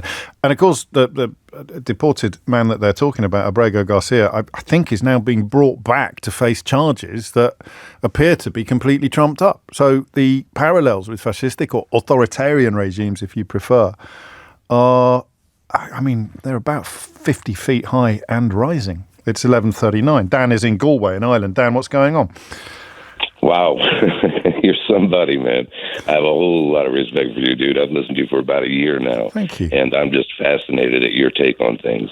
Personally, I'm from the United States. I've been in Ireland for now 20 years. I have a 18-year-old son. Gosh. And I'm love that I escaped the ridiculousness of that country. And I love my family, but at the same time, I had to leave them there as well. Yeah. And be quite candid, between COVID, the politics, and even pre-Trump, and I'm not talking about all of the mess, I'm just talking about the way the world seemed to go. But as far as her question, your producer asked me, what does Trump want? Yeah. He wants a white America, dude. He wants a 1971 television show with Gilligan and the Skipper and Marianne, and he wants the good black friend, and he wants Chico and the Man, and he wants a quieted down immigration system where everybody's watching TV. This man never read a book. He watched television, and he ate fried chicken, and he looked at Colonel Sanders. He's an idiot. And it's interesting that you guys seem to give him credit for thinking so much. He does not think. He's a salesman and a manipulator. And let's be honest, he's in the field of television. So look what he's already done. Yeah. And he's already manipulated this Abrego to be a criminal in his own country now. So when he does get back, they're going to demonize him even worse. I'm so glad that I escaped that country. I mean, and I'm sorry. A lot of the things that are popped up today fit quite neatly together, don't they? They seem ridiculous, but so you make the parallels with how WWE has been run over the years, and then he makes the woman who ran it education secretary. So suddenly it's not ridiculous to talk about choreographed fake wrestling as being the sort of motivation for everything he does, and the audience lap it up, and the audience love the violence, and they love the delivery of it, and then the kind of what is not chaos but can look like chaos from the outside. But the white supremacy probably gets a bit overlooked in this. Oh, absolutely! Master I can plan. tell you very, very briefly, and I don't mean to overtalk you, but there's a little story I'll tell you real quickly. A very good friend of mine who I grew up with in selling in the sales world. I was a salesman for years. This is why I can identify this so well. Yeah. I was on the phone with him about 6 months ago, and he was describing a situation in Walmart where there were two people that were using strollers, and he needs a stroller. And he used the N-word 4 times on the phone with me. This is a New York Jew who's lived in Las Vegas for the last 15 years, who I never thought would ever talk like that. God. I'll never speak to him again. This is a good friend of mine who I have fond memories of, who I'll never speak to again because of this. This is the reason why I can see the split in the United States. This is a Jewish man whose mother and father would probably freak out for him saying such a thing like that. But for me to hear that, and for him to think that I was okay with hearing that, it's interesting that I have such this Yankee Doodle thing. I'm a busker. I live on the west of Ireland. I escaped. I sat on a bucket, started singing songs after being a salesman and a liar for a very, very long time. And that's why I can identify and you can see Donald what he's Trump doing. Yeah, as a liar and a salesman. And of course, he might be all of those. Well, he is all of those things. But it's the people around him that we should probably be focusing on more now than the personality defects or the salesman's patter or the WWE style fetishizing of violence, because the white supremacism might be endemic to his worldview, but it's more than that to some of the people around him. It's a mission. You say WWE twice now, and I want to jump in there because I remember that friend of mine was a big wrestling fan. They all are. They used to be in the WWF, if you remember. Yes, the I World do. Wrestling Federation. Yes. But because they stepped on the World Wildlife We got that Federation, mixed up with the pandas, I think, Dan. The pandas complained about it, so they had to call it. Well, that's the difference between entertainment and a federation, isn't it? I mean, let's be honest. Yeah, World Wrestling, right. You know what I mean? This is all entertainment, and we got our eye off of the ball, and now. Look at the people who are paying for this. This is shocking. And before I get off the phone, because I know you'll cut me off quick enough, and I don't blame you, but I as an American, I'm so ashamed of what my country's done, including Gaza, including Sudan, including the rest of the world. People think that I concentrate on Gaza. I'm sorry. I concentrate on all of the world. And there's a sense of inequity. And if we don't concentrate on this inequity, we're going to lose it. And I'm terrified for my poor 18-year-old son, who is a gem in this world. Well, he could be in a worse place than Galway at the moment. Ireland. Well, I mean it sincerely. Ireland's not without its problems, but it does seem at the moment to be swerving quite a lot of the tides that are flowing over other parts of the West. We have other a great parts country. Of the world. If I've ever been patriotic, I'm patriotic to this country. I've recently got my passport. I've been there 20 years. I'm a busker. I sit on the street. I scream. I holler. I sing Bob Dylan and James Taylor and Sam Cooke, and my dog sings along with me, catches a Frisbee. I got no money. I do what I can. You should have been you should have been with your voice. You should have been on the radio. That's never too late. I worked in radio for a long time. It's never too late. But there's a natural. I mean, a lot of people picking up on it. That actually, Karen just wrote, my ears are enjoying this. You'll notice I stayed quieter than usual, but we do have to move on. Dan, stay safe. James O'Brien on LBC. 11:48 is the time, and you are listening to James O'Brien on LBC. I talked to you at 10 o'clock about the way my mind works when I've taken a few days off. It just, I'm sure it bores you rigid, but if you are interested, I think it's because you don't have that pressure every minute that you're off air of thinking, what are we going to talk about tomorrow? Even if it's subconscious, you're constantly thinking about things, and is this story going to be a good one for us to discuss together? And things just spread out a little more when I'm not due on the radio the next morning. And oddly, it leads me back to the same question again and again and again, which I can't ask every day, but which I kind of would in a parallel universe. And that would be, what's the plan? Which is what we've been asking today. And it's a question I've asked Simon Marks before, and I will quite possibly ask him again in the course of the next 10 minutes, because LBC's US editor joins me live from Washington, D.C. We should begin, Simon, with a little sort of historic perspective on how significant what Trump has done with regard to California and the National Guard actually is. Absolutely, James. I mean, you've got to go back 60 years. You've got to go back to 1965 to find any kind of precedent for this. Then President Lyndon Johnson ordered the Alabama National Guard to be federalized and taken over by his government against the opposition of Alabama's Governor George Wallace. And of course, at the time, what LBJ was trying to do was to allow black students to go into schools in Alabama. So that's the only close recent precedent for this. Every single state has its own National Guard, and absolutely the National Guard from various states has been deployed at various times of emergency and challenge in the United States. But since 1965, always with the approval of the governor of the state where the Guard is being deployed. And in this case, Donald Trump has completely overridden Governor Gavin Newsom, the prominent Democrat, who of course is the governor of California and almost certainly covets a run for the Democratic Party's presidential nomination in 2028. I think it's important to underscore that there is a real personal battle now underway between Donald Trump and one of the Republican Party's potential challengers in the next presidential election. And this is a move that Gavin Newsom is now appealing. He's urging the federal government to rescind the takeover of his National Guard, now deployed in their hundreds on the streets of Los Angeles, with the capacity, as a result of the president's order, for up to 2,000 members of the California National Guard to be deputized by the federal government to police protests that, and this is really important, James, yesterday Donald Trump described as insurrectionist. That is not a coincidental word. He is itching to use the Insurrection Act of 1807 to flood Los Angeles and potentially other cities and states all over the country with army troops, with the Marine Corps, not just with the National Guard. He actually wants to use the United States Armed Forces that were created, of course, to fight wars overseas on the streets of the United States. He tried to do it back in January of 2020 during the protests over the killing by police in Minneapolis of George Floyd.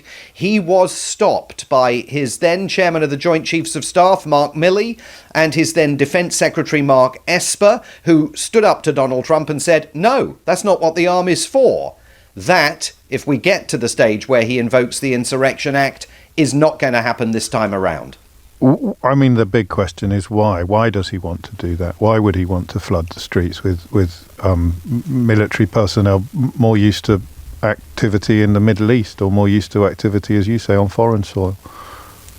Because this is the perfect storm for him. I mean, first of all, let's remember where he was just, I mean, if we can cast our minds back 96 hours, right? He was on the receiving end of all sorts of attention regarding his bust-up with Elon Musk that he really didn't want to keep in the national conversation.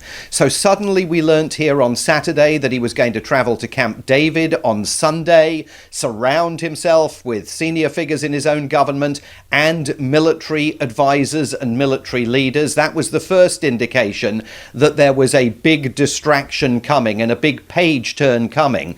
And the page turn is for Donald Trump to take advantage of the fact that you have these protests, he says, by criminal aliens and migrants, although those are by no means the only people protesting his mass deportations on the streets of Los Angeles. You have these protests taking place in a reliably democratic state, a place where only last week he was making plans to halt all federal funding for California. So he's planned to pick this fight with Governor Newsom and the mayor of Los Angeles, Karen Bass. It's an issue, mass deportations, that is wildly popular with his Make America Great Again base. And, I mean, we're going to have to find a new definition in the dictionary, a new word to replace the word irony, because I don't think it actually adequately covers what's happened in the last few hours.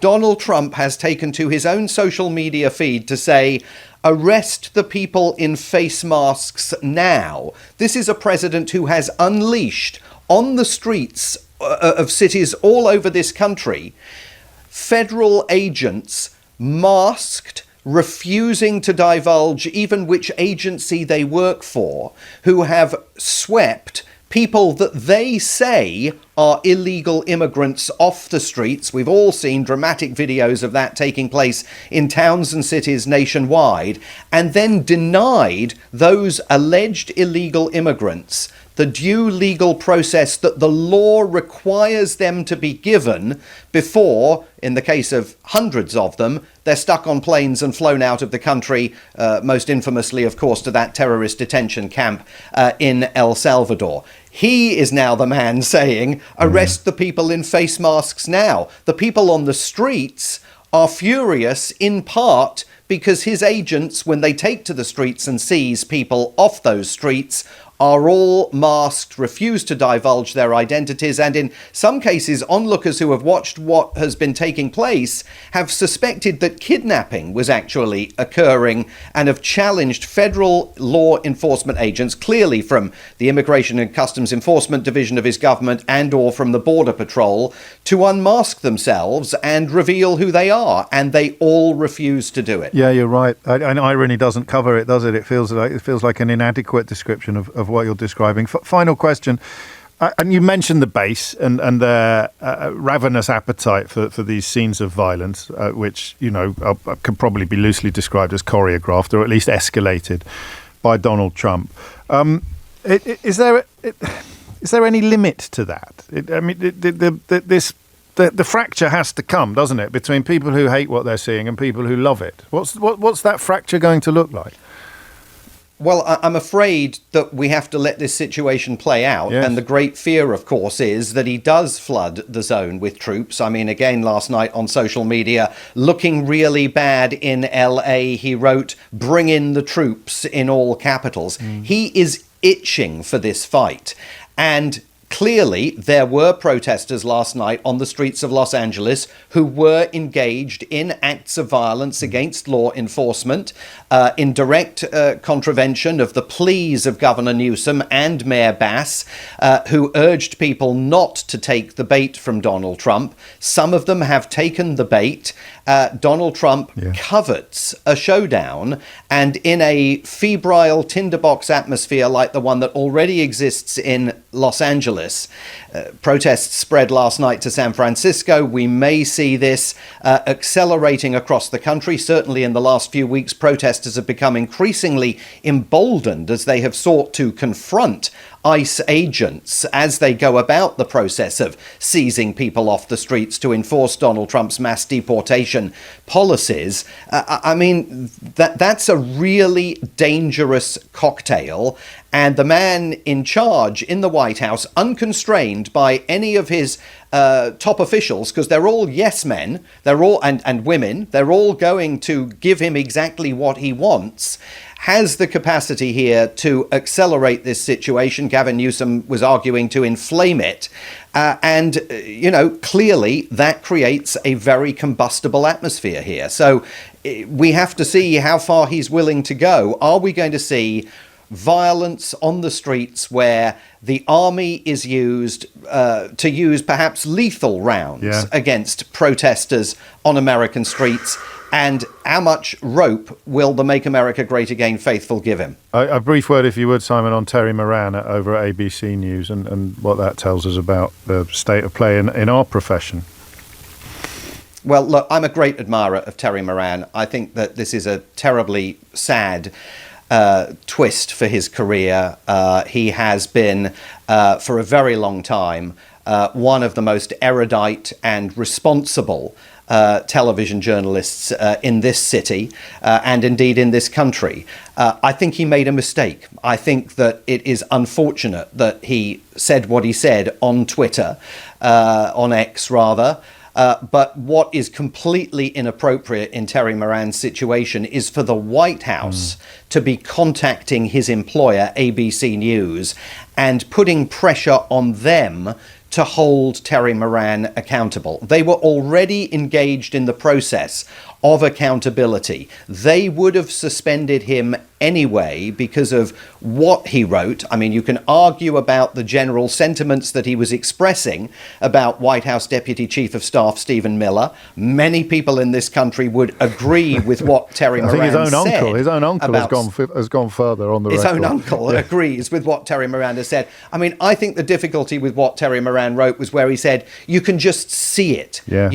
That to me is the phrase that ultimately got him into difficulty. But, it's a lesson to all of us in terms of the use of social media. But also it's an indicator of the fact that this White House has absolutely no respect whatsoever for the First Amendment, for the Fourth Estate, and is going to put the arm in a continuing way on what it dismissively refers to as the legacy media. In this case, adding weight to what may end up proving to be a career-ending error on the part of one of the most prominent television reporters here. And of course, the one that pointed out that the knuckles of Abrego Garcia were not tattooed with gang affiliations, which seems to have upset Trump. And so I have to crack on. Thank you so much. 12 noon is the time. James O'Brien on LBC. 4 minutes after 12 is the time. What are the rules? Can we talk about an embargo after the embargo has been lifted? So I've known. Well, can I say that? What are the? I mean, can you? Oh, it's very hard not to give the game away. But I've known about this U-turn on the winter fuel payments for most of this morning, and now that Thomas has. He's lifted the embargo, not single-handedly. 12 noon saw the embargo lifted. Natasha did a pretty comprehensive job in the news bulletin of talking you through the details, but I know that some people zone out a bit when the news bulletin kicks in and only zone back in again when this particular light comes back on. So Natasha joins me in the studio now. This is about as big as anybody could have hoped, dreamed, expected or feared, whatever verb you prefer. Yeah, that's right, James. So Rachel Reeves has finally confirmed this lunchtime some of the details about who is going to get those winter fuel payments back. Now, just take you back to last summer.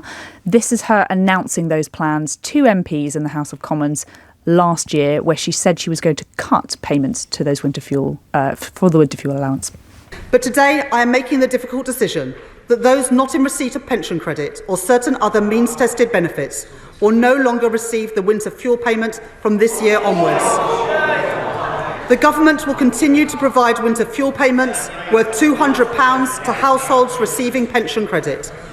But you know what happened after that, James. We heard caller after caller, politician after politician saying this was unfair, that this was going to hurt millions of pensioners, it's going to push more people into poverty. Now, 4 months the government has stood by this decision. It's only, I think, in the last probably 2 months that they've been considering this U-turn. I think it was the loss of the Runcorn by-election to Reform last month which really sharpened minds. The Chancellor then told LBC that she was listening to concerns. Well, we always listen to our voters and to our constituents, and I do understand the concerns that some people have about the level at which the winter fuel payment is removed. I would say that the triple lock meant that pensions you might went raise the up threshold. More than £450. Talks about raising the threshold. We're always listening to these things. I'm not going to set out any policy today, but of course we are always listening. And finally, at the end of last month, Sir Keir Starmer announced that U-turn in full in the House of Commons last month. I recognise that people are still feeling the pressure of the cost of living crisis, and that is why we want to ensure that as we go forward, more pensioners are eligible for winter fuel payments. As you would expect, Mr. Speaker, we will only make decisions we can afford. That is why we will look at that as part of a fiscal event. So today, the government announcing 8 million pensioners who lost their winter fuel allowance last year will get it back this winter. So everybody with an income of below $35,000 a year will benefit from these £200 or £300 in some cases, over 80 lump sum. It is a major U-turn from the government, James. It's no bones about it. They are giving it back to almost everybody over 3/4 that lost it. Exactly. So the real political implication of this is just how they have, realised it's taken them 10 months to do so, quite how angry this has made so many people. You've talked a lot about the eligibility of winter fuel payments and means testing and whether we should really be giving these payments to very rich pensioners. People will probably think 35,000 it might be quite a lot, but actually around the average salary, I think that's why the Treasury have decided to go for it, to try and make it seem fair. So we do know the Treasury say today that around 2 million pensioners will have it means tested, but that means, like you say, the majority of people will still get it. It couldn't backfire, could it, because of that figure, as you've just rightly reminded us. I was reading about the eligibility of free school meals before they changed the rules on that this week, and something like a quarter of school children are coming from families with an income in single figure, of less than, I think the cut-off point £7,000 or £8,000. So there'll be people getting by on much less than £35,000 who are working, who could be perhaps manipulated into being resentful of the pensioners getting this. But the political calculus is clearly that the doorstep, I think probably more so in the council elections when there were more door knockers out there up and down the country than in Runcorn specifically, that the anger about this is such that they've decided they have no choice but to do something, and they've done quite a lot. Yeah, I think you're completely right. And just, the idea that the grey vote is more important than the worker vote in many constituencies. And number 10, sort of sources had indicated sort of that the Prime Minister had been listening to concerns about the cost of living whenever we've asked them about why this U-turn has been on the cards. They've not really been able to actually come up with some sort of narrative about why it is that they're doing this and why they're doing it now. But I think that's completely fair. I think they've made a political calculation that despite the fact that, like you say, there will be many hundreds and thousands of kids who previously wouldn't have been getting free school meals, even on universal credit. So the announcement from the government last week, they're going to extend it out to everybody who is on universal credit is pretty welcome. I think most people will say, if you're on universal credit, if you're on those benefits, exactly, you should get free school meals. This is a very, very different situation. I think that they really misunderestimated how... Sorry, is that even a word? That's a George Bushism. George Bush invented that word. I said it as soon as I said it. They have underestimated exactly how angry people are about this. They've not taken into account just what it means for their vote share, just for those very loyal Labour voters, those people that, day in, day out would vote Labour have been very upset by this announcement. And just the sheer number of pensioners there are in this country of pensionable age that are claiming these benefits and feel that they are entitled and they are right to do so. So the government have taken this decision today. It is a major, major U-turn. We were not expecting every single person to get it back. We were still expecting some form of means testing. So that's exactly what they have announced today. There will be some form of means testing, but for most people, they will be getting that pension, they were getting that fuel allowance back by the end of the year. Well, we shall see how it plays out. And there's only one way to do that, and that's to throw open the phone lines.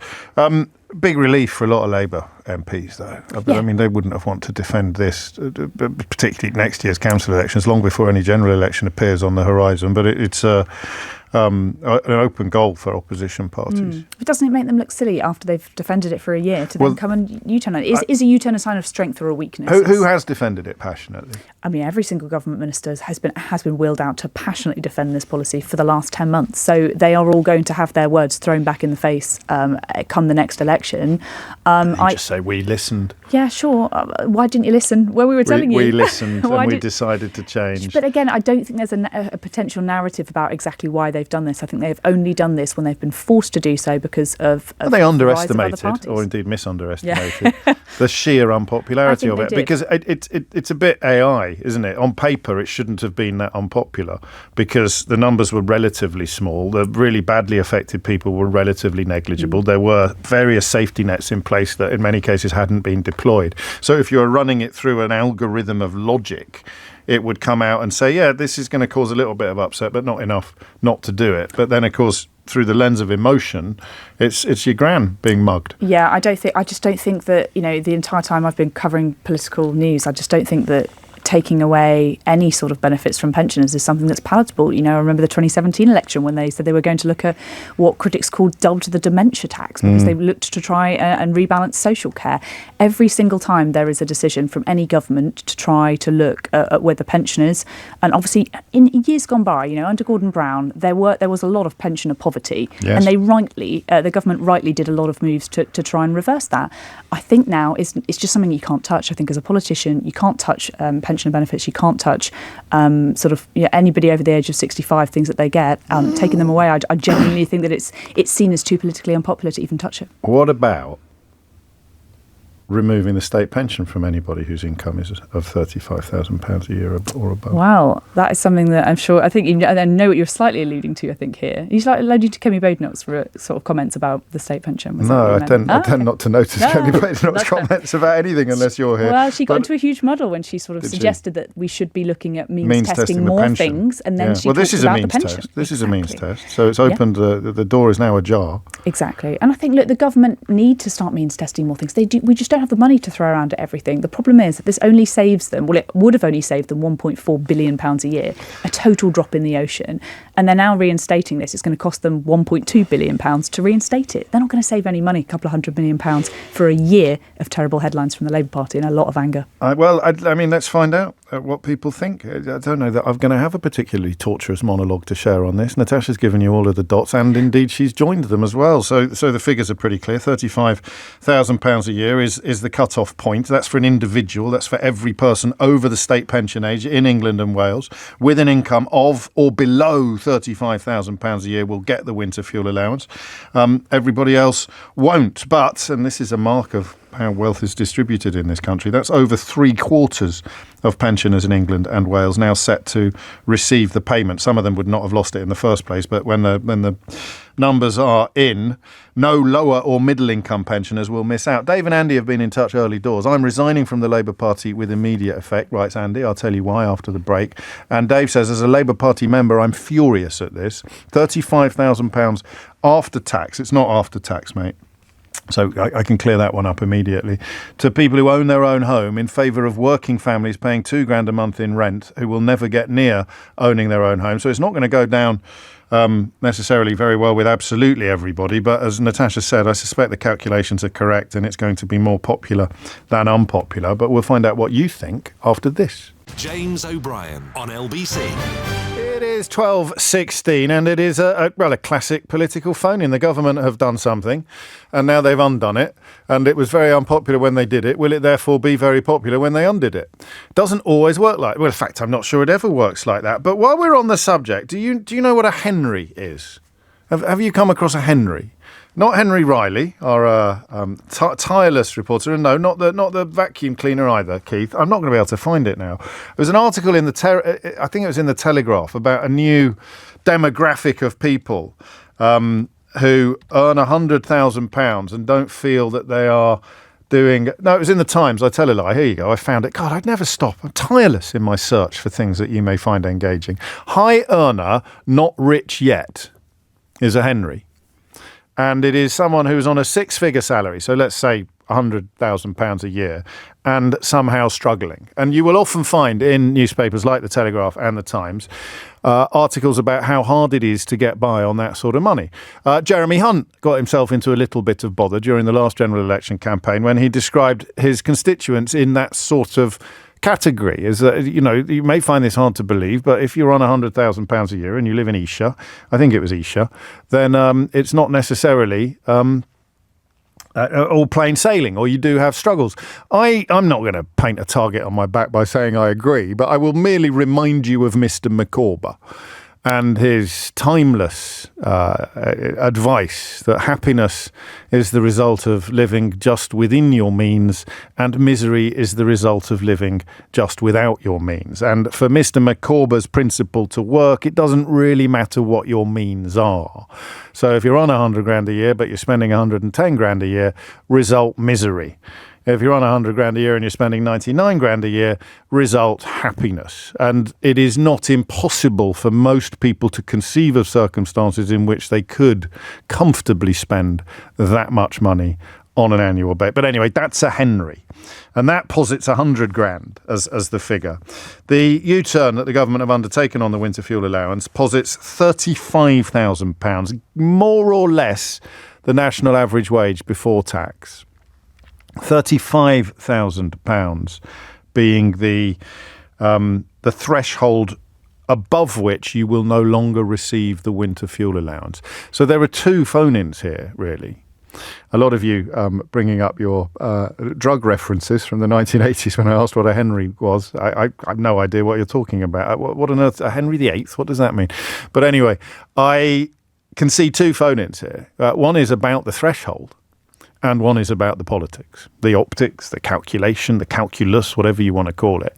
I say to you, what do you think of this? You generally don't actually bother telling me.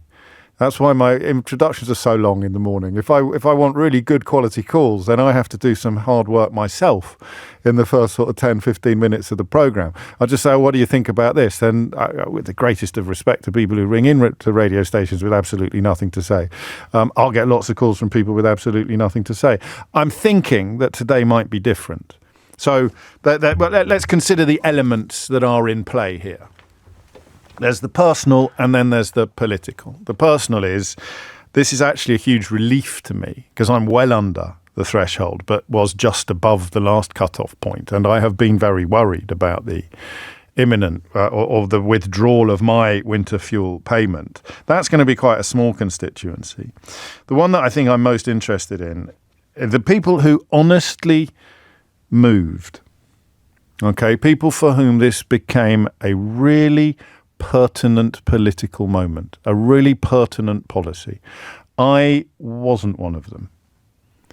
I was not somebody who felt that this was politically pungent in the first instance.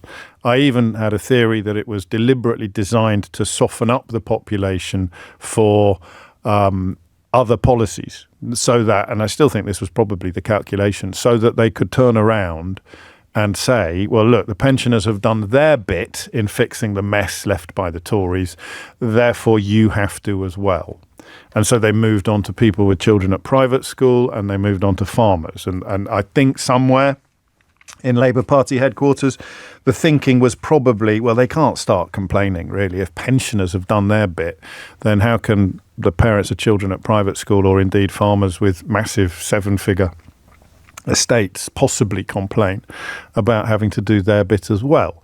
I think that might have worked in a country with a vaguely balanced media or a vaguely level playing field, but it was never going to work in a country dominated by wealth and the interests of wealth, or a media demonstrated by the interests of wealth, because it plays so well to populism. You're going after my granny, you're mugging my granny. So I want to talk to people who really did sincerely and authentically hate this policy.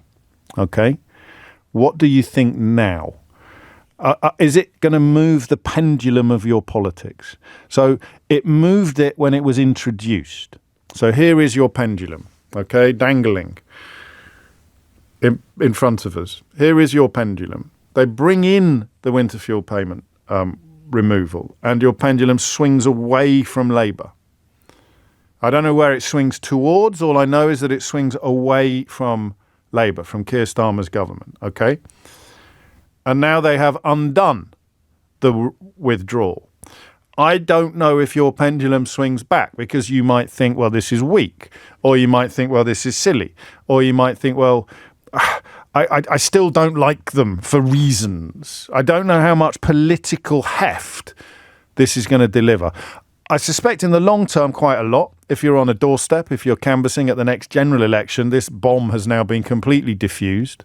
You won't be able to say, I can't forgive you for taking away my winter fuel allowance, because they haven't taken away your winter fuel allowance. But I'm interested in what it's done to your pendulum, what it's done to your political calculus. But in some ways, I'm really interested in what you think about the 35 grand threshold. I'm really interested in whether or not that seems to you to be a figure that is too high. We did phone-ins about that, and we tried to work out where it should be. I can't remember whether we arrived at any consensus. I certainly don't think we arrived at any conclusions. But what message does it send to people who, for example, are parents of children who qualify for free school meals? You will be, by definition, on considerably less money than that. And yet you're not getting a winter fuel allowance. Is it a third of people on universal credit are in work? Maybe even more than that. You're not getting any winter fuel allowance. You're not getting any help. Remember the teacher in Cromer? I always remember her. I always remember where she was. I was in Cromer last week, actually, and I thought of them then. The teacher in Cromer who told us about having indoor coats and outdoor coats. The wife of a teacher in Cromer, forgive me. And their children would have indoor coats, and then they'd have to have another coat when they went out, because otherwise they wouldn't feel it was so cold at home, but it was even colder outside, that they needed a coat for indoors and a coat for outdoors. I always remember that. They don't get help with winter fuel allowance. £35,000. I don't think it's going to have much of a backfire on that front, but it means pensioners are now, if they're in receipt of the average income for a working person, they're now getting extra help with their heating bills. I listen, it's not something I'd go to war over, but I actually think that's unfair. I think it's too high. I don't think it will carry much political damage for the Labour Party, but if you look at incomes, and if the average is about 37, then how can you say to all of those people who are going out to work every day that they don't deserve a little bit more help? I suppose the answer would be you're going out to work every day, so you don't need to heat your home. If you're in home every day, if you're at home every day, then you do. So that's it. I mean, there's three things there: the politics of it, the personal impact of it, and perhaps the wisdom of the threshold. That £35,000, that's about right, is it? Or like Dave and Andy, my early texters, is it too generous? You should be worrying about families paying $2,000 a month in rent, never getting on their own ladder, and now they're being told that these people deserve help more than they do. Christine is in York. Christine, what would you like to say? Thanks, James. Hello, Christine. The 35,000 is just way too high. There are so many people who are out working and it's single people, young people. This is a constant problem with this government in that we don't seem to care or think about people who are actually paying taxes to create the money that creates the pension funds in the first place. And it's so ridiculous that it's 35,000. If you've got £24,000, for example, you'd still be okay. But we've got people who are working for the government in roles that don't pay that kind of money. No, but How are they supposed to manage? I hope I'm not being silly, and I'm sure you'll tell me if I am. But isn't there a distinction to be drawn between people who are at home all day and people who aren't? Well, I think that's quite a big distinction. But we constantly hear that people are, quote, working from home and we've got to get them back in the office. Yes. Well, I know a number of people who work from home, and some of the companies that they work for may help them with some costs, but most don't. So, for example, all the people who are working for home, and I can tell you this now for definite, in things like financial services now, they have far more people working from home. You tell me the call centre advisor who picks up the phone to sort out your bank account, do you think they're earning 35,000? They're not. They're earning about 22,000. And they're working from home, paying the bills, and the bank is saving the money. But they've not lost anything. They've not lost anything, have they? So I respect your position, but I don't think it's going to be a particularly widespread one politically, because it's not as if they're saying to anybody, well, we're taking this off you and giving it to them. Where they're going to find the money, of course, remains to be. Why do we always want to help pensioners? Of course, I don't want to see pensioners. I'm a pensioner myself. I don't want to see a pensioner in difficulty and having to turn the heating Where would you off. have put the figure then? I would put it in the 20s. In all honesty, I'd have put it in the 20s. 20 what? I would say 24. 24,000. Yes. So if your pre-tax income is 24,000 or below, then you get the benefit. 35 does seem high, actually. It seems way too high. I have a son who doesn't earn 35,000. Right. And he's not going to get any help. I see so many people who You've got a dog to feed as well? Yes, indeed. And I've shut the door as well. But in essence, the government has just U-turned. I mean, I think it was a mistake at the time they did it. They should have said, look, we're going to do this in future. We're going to make changes. We're giving you, 4, 5, 6% with the triple lock. And that way, it could have been eased into the process. And then you start to get more people on the credit. No, you're thoughtful. And they haven't been thoughtful. It was a blunt instrument when it was brought in. Blunt. And it feels like a blunt instrument as they undo it as well. Exactly. And if they'd taken more time, they would have been able to get this through. And yes, people wouldn't have been happy. But I know people who have considerable wealth, and they think it's ridiculous that they get this pension. Well, they won't get it anymore, so we can be comfortable about that. It's just I did think this might be the most interesting element of the conversation, because I read that article at the weekend about people on $100,000 a year struggling to get by. Is 35,000 too generous? Is it too much? I can't remember what the rules are on. The annual living wage is about 10 grand less than that, I think. But I can't remember what the rules are on married couples or cohabiting couples. So I don't think this means that if you're on 70 grand, if there are two of you who've got a joint income of 70 grand a year, you're both going to get the... Sorry, Keith, I didn't mean to swear at you then. I just held up my two fingers to convey the number 2. You don't get it twice, do you? It's I forget what the precise details are. But you're right. It's going to feel as if people who aren't in work, albeit because they're retired and they paid taxes for all of their working life, are getting help that is not available to people who are working all the hours God sends and still struggling to make ends meet. A nice opening gambit, I think, from Christine. Here's Amelia Cox with your headlines. James O'Brien on LBC. It is 12:33. Fascinating text coming in. I'll be on the phones imminently. There's a couple of lines free if you want to grab one. You know the number. I'm a state pensioner, writes William, with an income of just under £12,000, like millions of others. I felt that having the winter heating allowance withdrawn with no warning to be a huge blow, but I really don't think that any pensioners on 20,000 or maybe less need it. So I'm relieved and exasperated in equal measure. William also playing in immediately to the question of whether or not 35,000 is a bit of an own goal or a bit too blunt an instrument. Maurizio picking up on this. 35 is way too high. So many working people earn less than that. I'm on 26 with a child under 1. Thankfully, my partner has a higher salary, so we don't get any help whatsoever with childcare, for example. There aren't enough nurseries. Under 3 years old, we don't get any support in Scotland. Why is it always the boomer generation getting help and driving policy in this country? Who's going to push forward the country in the future when they are all dead? Gosh. I want to know about you on this one. I don't think it's going to backfire. One area of comedy could be contained in the fact that so much effort was put into telling people who were eligible for it but didn't realise they were eligible for it to change their application so that they would then get pension credit as well as the winter fuel. So people who, if you receive pension credit, you would have still got your winter fuel allowance, but a lot of people who were eligible for pension credit had not actually secured their pension credit. So the government put a lot of effort and expense into telling people who were not currently claiming pension credit to which they were entitled to claim pension credit to which they were entitled. So depending on how many people have actually done that, it could end up costing more than the original policy because of the number of people who've now taken up the pension credits that they weren't previously receiving and still get that. Anyway, are you still with me at the back? It's a very interesting point that I just made. 12:35 is the time. What do we think of it? Janice is in Dorking. What do you think, Janice? Oh, hello, Jane. It's nice to speak to you. Likewise. Well, I'm ringing up because I think there's a real problem structurally with what they've decided to do, and it reminds me of the problem they had when they brought in the changes to child benefit. Yes. What a lot of people don't understand, I think, is that the £200 figure is not actually per individual, it's per household.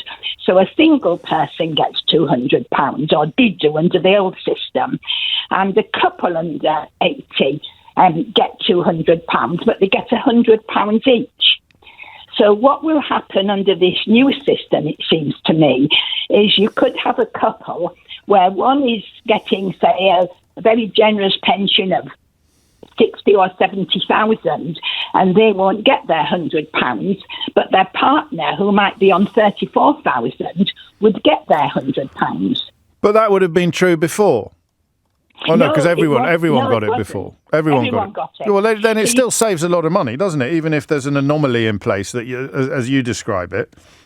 No, but it's not about saving money in that instance, is it? It's about fairness, perceived fairness. So you've got the couple over the road who aren't getting any child benefit, and even though their joint income is a lot less than the fellow over the road who is, because his is all on one income. I mean, are you splitting hairs, Janice, this afternoon? Do you think is this going to be a big deal? No, I don't think I am splitting hairs, because there was a lot of problems with child benefit because of that unfairness, and they eventually had to change the system. And what I can't believe is that they've brought out this as a solution when it's got this intrinsic structural inequity in it. Well, what else could they have done? Looked at household income exclusively? Well, the problem is our taxation system isn't based on household income, is it? No, it's not. So any system which uses taxation immediately turns people into individuals and not into households, which is what happened with child benefit. No, you're absolutely and that means it is a really ridiculous solution to have to have brought in. No pensioner, I'm going to read it to you now. No pensioner will need to take any action, as they will automatically receive the payment this winter. And for those with incomes above the threshold, it will be automatically recovered via HMRC. So the payment of £200 per household, or £300 when someone is over 80, will be made automatically this winter. Over 12 million pensioners will benefit. So does that address your concern? Not really. I suppose my concern is that it's another example of a solution being brought in when their backs are to the wall that hasn't been thought through properly. And I suppose I'm just irritated with this sort of inadequacy in our system, really, that they can't work out that this is going to cause a problem. What would you have done? What would I have done? I'd have left the situation as it is, quite frankly, and increased the level at which you could claim pension credit. Interesting. Albeit that one of the big discoveries we've all made as a consequence of this policy was how many people eligible for pension credit weren't actually claiming it. And that's true of a lot of benefits, isn't it? Not just pension credit. Yes, it is, although you wouldn't know it from much of the coverage. No, but what that really says to us, isn't it, is that we should be looking much more so at the take-up of benefits in general, but we're not going to do that, are we? No, I guess we're not. We're never going to have an honest conversation about that. So leave it as it was, albeit that it was politically very unpopular, or do something different from what they've done, and you'd go for undo what they did, but undo it better than this. Yes. That's a winning policy, Janice, if ever there was one. Thank you for that. I can feel the clouds clearing as you speak. You've got a wonderful clarity. You've got a wonderful way of expressing yourself. What do you have a particular interest in this field, or are you brilliant at everything? Well, a long time ago, I did work in welfare benefits, but a very long time ago. No, yes. I thought I could sense some expertise, Janice. That was all. That's the only reason why I asked, and I think I was probably right. Thank you for that. And I don't know if I would chalk that up as a fatal flaw. You chalk it up as a flaw, but in the great scheme of things, what does it do politically? I wonder. Where does it put you? Where does it put your pendulum? If it's true, and I think that it is, that this was electorally hugely unpopular on the doorstep for Labour. Everybody came back from the last round of council elections reporting that this was taken by surprise by how unpopular it was. How much of that unpopularity does this U-turn undo? Thank you, Janice. Miraj is in Cardiff. Miraj, what would you like to say? Hi, James. Thanks for taking my call. You're very welcome. I'm afraid I've lost a lot of sympathy I ever had for pensioners. I'm 22 years old. Pensioners own a lot of the property in this country. Yes. They have a lot of the wealth in this country. And the reason that people my age are, A, not voting, and B, flocking to parties like Reform that are promising change is that politics doesn't work for us. It really doesn't. I don't understand why pensioners are seen as untouchable. There's plenty of pensioners in our political system. system. More pensioners flocking to Farage's latest outfit than members of your generation. But if you think politics doesn't work at the moment, sticking all your savings on a horse with two legs is probably not the cleverest thing you can do. But you speak of a phenomenon, don't you? The sense that traditional politics, it's not confined to your generation. Everybody thinks. Someone wrote a book called How They Broke Britain. Everybody thinks that systems are broken. You don't understand the emotional heft of taking things away from people who have worked all their lives and expected a degree of comfort at the end of them. No, I don't. And I'm a Labour member and I'm a Labour voter, and that probably won't change. But I don't. Did you hate it when they brought it in? No, you liked it when they brought it in, obviously. I loved it because I think that I've done some research at uni on. I compared the state pension ages in Germany, France, and the UK, and one of the big things I looked at was the ratio of working taxpayers to pensioners. I mean, when David Lloyd George brought it in, the ratio, I think, was about 12 to 1. We now have 3 workers for every pensioner. And it just it's unsustainable. And we've got, and they're all completely unsustainable. Fighting with each other about who can make us less welcoming for the migrant work that we'll need in order to keep the economy afloat, let alone growing. So you've got economics on your side, but you haven't got emotion on your side. And I respect your honesty, but it doesn't sell. Taking things off pensioners doesn't sell. It's politically toxic. People don't care about 22-year-olds, Miraj, when they go in. Only 22-year-olds care about 22-year-olds, but everybody cares about 75-year-olds when they go into the voting booth. Yeah, I think it's that simple. I agree with you. People care about 75-year-olds, and I think when I was growing up, it sort of made sense, because back then pensioners were the generation who had landed in Normandy. They were the generation that's true, who had fought for us. But these days, people talk about my generation not having experienced proper hardship. Oh, the pensioners now bought all the property pre-2008. They've never had it so good, and yet they still benefit from a kind of fetishization of old age. I use that word very lightly. That because you're right. I mean, it was a natural position to adopt with the wartime generation, but something of the, what's the word we're looking for? Something of the kind of atmosphere that surrounded that generation has been transferred onto a generation that didn't endure what they endured. It's interesting to hear someone of your age pick up on that, because I'm 30 years older than you, and I hadn't thought of that before, but you're absolutely right. So some of that dewy-eyed sentiment that we feel about the older generation was, for me at least, intrinsically tied towards the Second World War, and increasingly no longer applies, and yet the dewy-eyed sentiment remains. Well played, mate. It is coming up to 1:45. You are listening to James O'Brien on LBC. I've actually got a really good misinformation for you. Well, one of the best in a while, and it plays in with that conversation we were having earlier about how the Labour government perhaps was planning on using the pensioners' experience to justify other sections of society perceived as much wealthier, like parents of children at private school or farmers with seven-figure estates to pass on to their heirs. You'd be able to say to them, what are you lot whining about? Look what the pensioners put up with.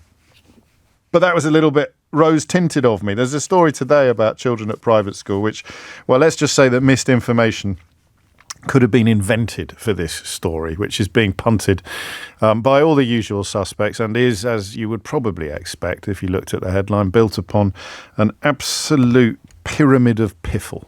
James O'Brien on LBC.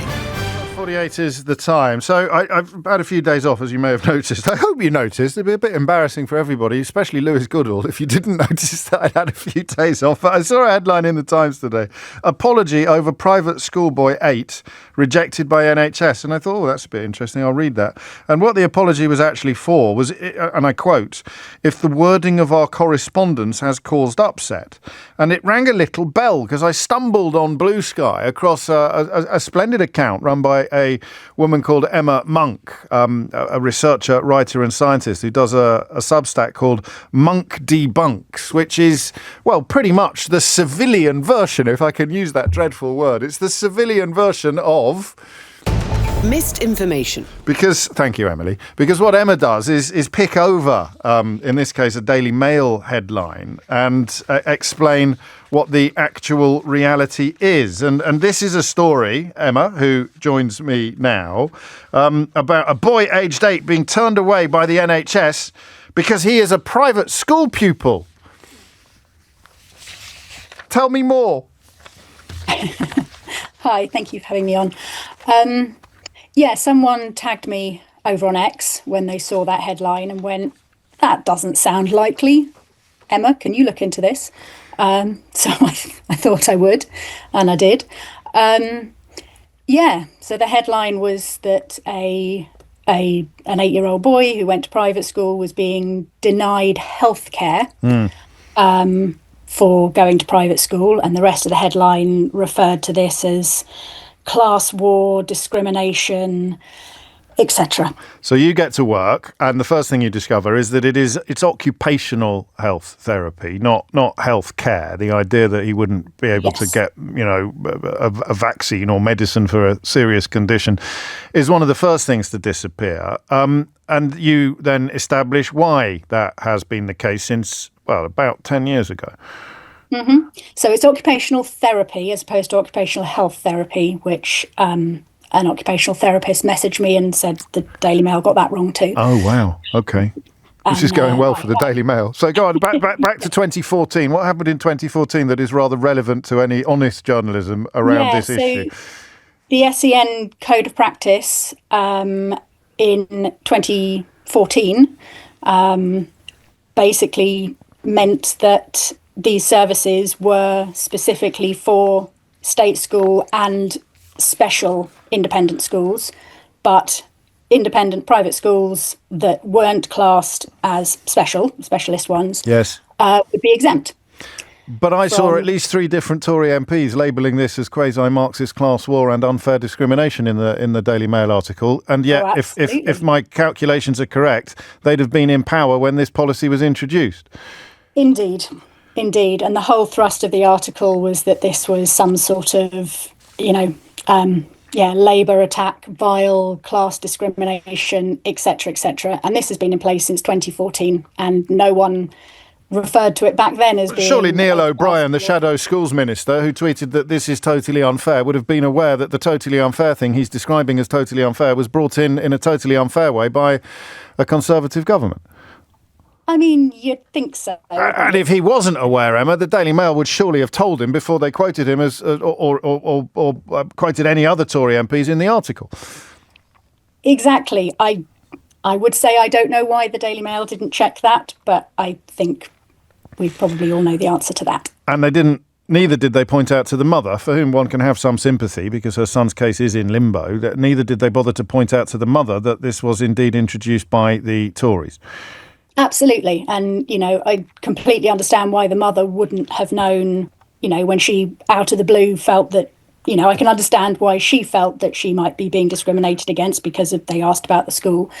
But there's no excuse for either the Daily Mail or, as you say, the 3 Tory MPs to not have known this. Well, Greg Stafford is a member of the Commons Health and Social Care Committee, no less, and he's described it as morally indefensible and completely at odds with the founding principles of the health service, without mentioning that it was his own party that brought it in the first place. And the boring detail of it is, if I've understood it correctly, and if I haven't, it's all your fault because I've relied entirely upon your research to get my head around this story, is that the local authority pays for it as opposed to the NHS. So it's going to depend, yes. and they cover state schools, but they don't cover either non-specialist private schools so it's simple. Speech and language, occupational therapy are considered educational supplies, not NHS, or educational services, not NHS services. And while they take place in an NHS setting, they are being paid for, commissioned by the local authority for state schools. Picked up, I think, by some broadcasters this morning, although sadly without any of the detail, facts or evidence that you've managed to provide. Why did they bring a young cancer patient into the story, Emma? Do we know? I assume they brought them in to try and suggest this was wider than just occupational therapy, but the story behind the cancer patient was that on-ward tutoring for young cancer patients were paid for by the local authority for the state schools, and that wasn't available to children from private schools. Because local authorities fund the education of children in state schools, but they don't fund the education of children in private schools. Exactly that. It's not particularly complicated. Now, I do this for a living because I enjoy it, and I think that somebody somewhere has to point out the facts behind headlines like the one the Daily Mail ran on this. Boy 8 turned away by NHS because he is a private school pupil, amid claims by MPs that Labour's raid on fee-paying schools has triggered class war and discrimination in our public services. I'm willing to give the benefit of the doubt to the 3 Tory MPs quoted in the article and conclude that they're simply ignorant of the role their own party played in precisely the situation that they're now condemning and pretending to believe was Labour's fault. But why do you do it? Why do I do it? Why do you do this? It's a good question. Because I care. It's a good answer. I come from a science background. I care very much about people having access to the truth. I look at the way our society is becoming more divided, more polarised, particularly over the last decade or so. And it scares me, it worries me that people see these headlines, they believe it, they turn against their neighbours, they turn against foreigners or immigrants, or, it's always someone else's fault. And I want people to have access to the truth behind these things. So I debunk them, and I now do that on my Substack and building up a nice audience of people who also care. Well, hopefully you've just built it up a little bit more. So what do you want to plug, the Substack or the website, or both? Probably the Substack. What do people look up? Monk Debunks? Monk debunks. Yeah. Molecular biologist by day, debunker of myths by night, Emma. Something like that. It'll never catch on. And we haven't got a jingle. So I get a jingle because I do this for a living. You have to come up with your own, I'm afraid. I'd try and sign up Emily Maitlis, but it took us 6 months to get her to do this. Missed information. But thank you for providing us with. That's a marriage, isn't it? That's what the kids call a collab. That's a collab between Monk Debunks and Missed Information. But it is, as you say, very important. And, some journalists on all of these newspapers and even perhaps some broadcast platforms should have done rather better. Emma, keep in touch. Let us know if there's anything else that you think we should be collabing on, as the kids say. And more power to your elbow. Thank you for that. 12:56 is the time. Just play the jingle again because it cost me a fortune. Missed information. Thank you very much. Final word, I think, although I would not be surprised if Asma Mir returns to this territory imminently. The final word from you on the question of the U-turn. Well, the winter fuel allowance and the U-turn and the position, if you will, of your pendulum. Johan's in where? Johan, what would you like to say? Yeah, hi, James. Thank you for taking my call. So I feel a sense of frustration with this, not so much on the topic itself, but because the U-turn signals a shift from principled leadership to fear-based leadership. And what does that say for the rest of the Labour policies going forward? If they are willing to turn on this, everything else is open for negotiation as well. And that, to me, is more worrying than this particular thing as well, itself. But that's the corollary, isn't it, of, well, we've listened and we realise how unhappy you are, so we've changed our mind. And it was real unhappiness. This isn't Daily Mail. I mean, they'll have been all over it, of course, but it was real unhappiness. It's very hard. I thought that Mirage was very strong on this, from the benefit of 22 years on this planet, just pointing out that the dewy-eyed sentiment we feel about old people may no longer be well placed, but it's still there, and it takes a much braver politician than Keir Starmer to battle it, I think. Yes, but I also think all the future policies, everything is now up for negotiation. If he can move on this, which they took a very hard stance on when they first went out with it, then where does that leave everything else? What won't they move on? And it sends a message to people minded to try to undo policy that they might as well crack on because they will probably succeed. You've phoned the wrong phone in. I don't mean that as a criticism, but I think we did, when we first realised that the U-turn was on the horizon, we played the little old Margaret Thatcher clip of, you turn if you want to, the lady's not for turning. And we had a fascinating phone-in about where the line is between, intelligent response to criticism and admitting that you're wrong. There's no point, as a wise man once wrote, having a mind if you never change it, Johan. But where is the line between that and flip-flopping? And you think that this particular decision might be on the wrong side of that line? No, the decision is the decision, but he has to pay for it for the rest of his premiership. And he has to accept that. And the calculation will have been that it is a smaller price to pay than being hit over the head with it, with the actual policy, every single time you knock on a door or find yourself on the stump. A lot of love coming in for Emma. Monk Debunks is the Substack that you want. But that is it from me for another day. If you missed any of today's show, you can listen back on Catch Up on Global Player and the new LBC app, where you can stay up to date with all the latest news and opinions. Put your news categories in the order that you want. Pause live radio, rewind live radio, listen to a range of podcasts, download the new official LBC app. It's free, from your app store. Tom Sorbitt will be with you at 4, but now a warm welcome back in for Sheila Fogarty to Asma Mir. James O'Brien on LBC.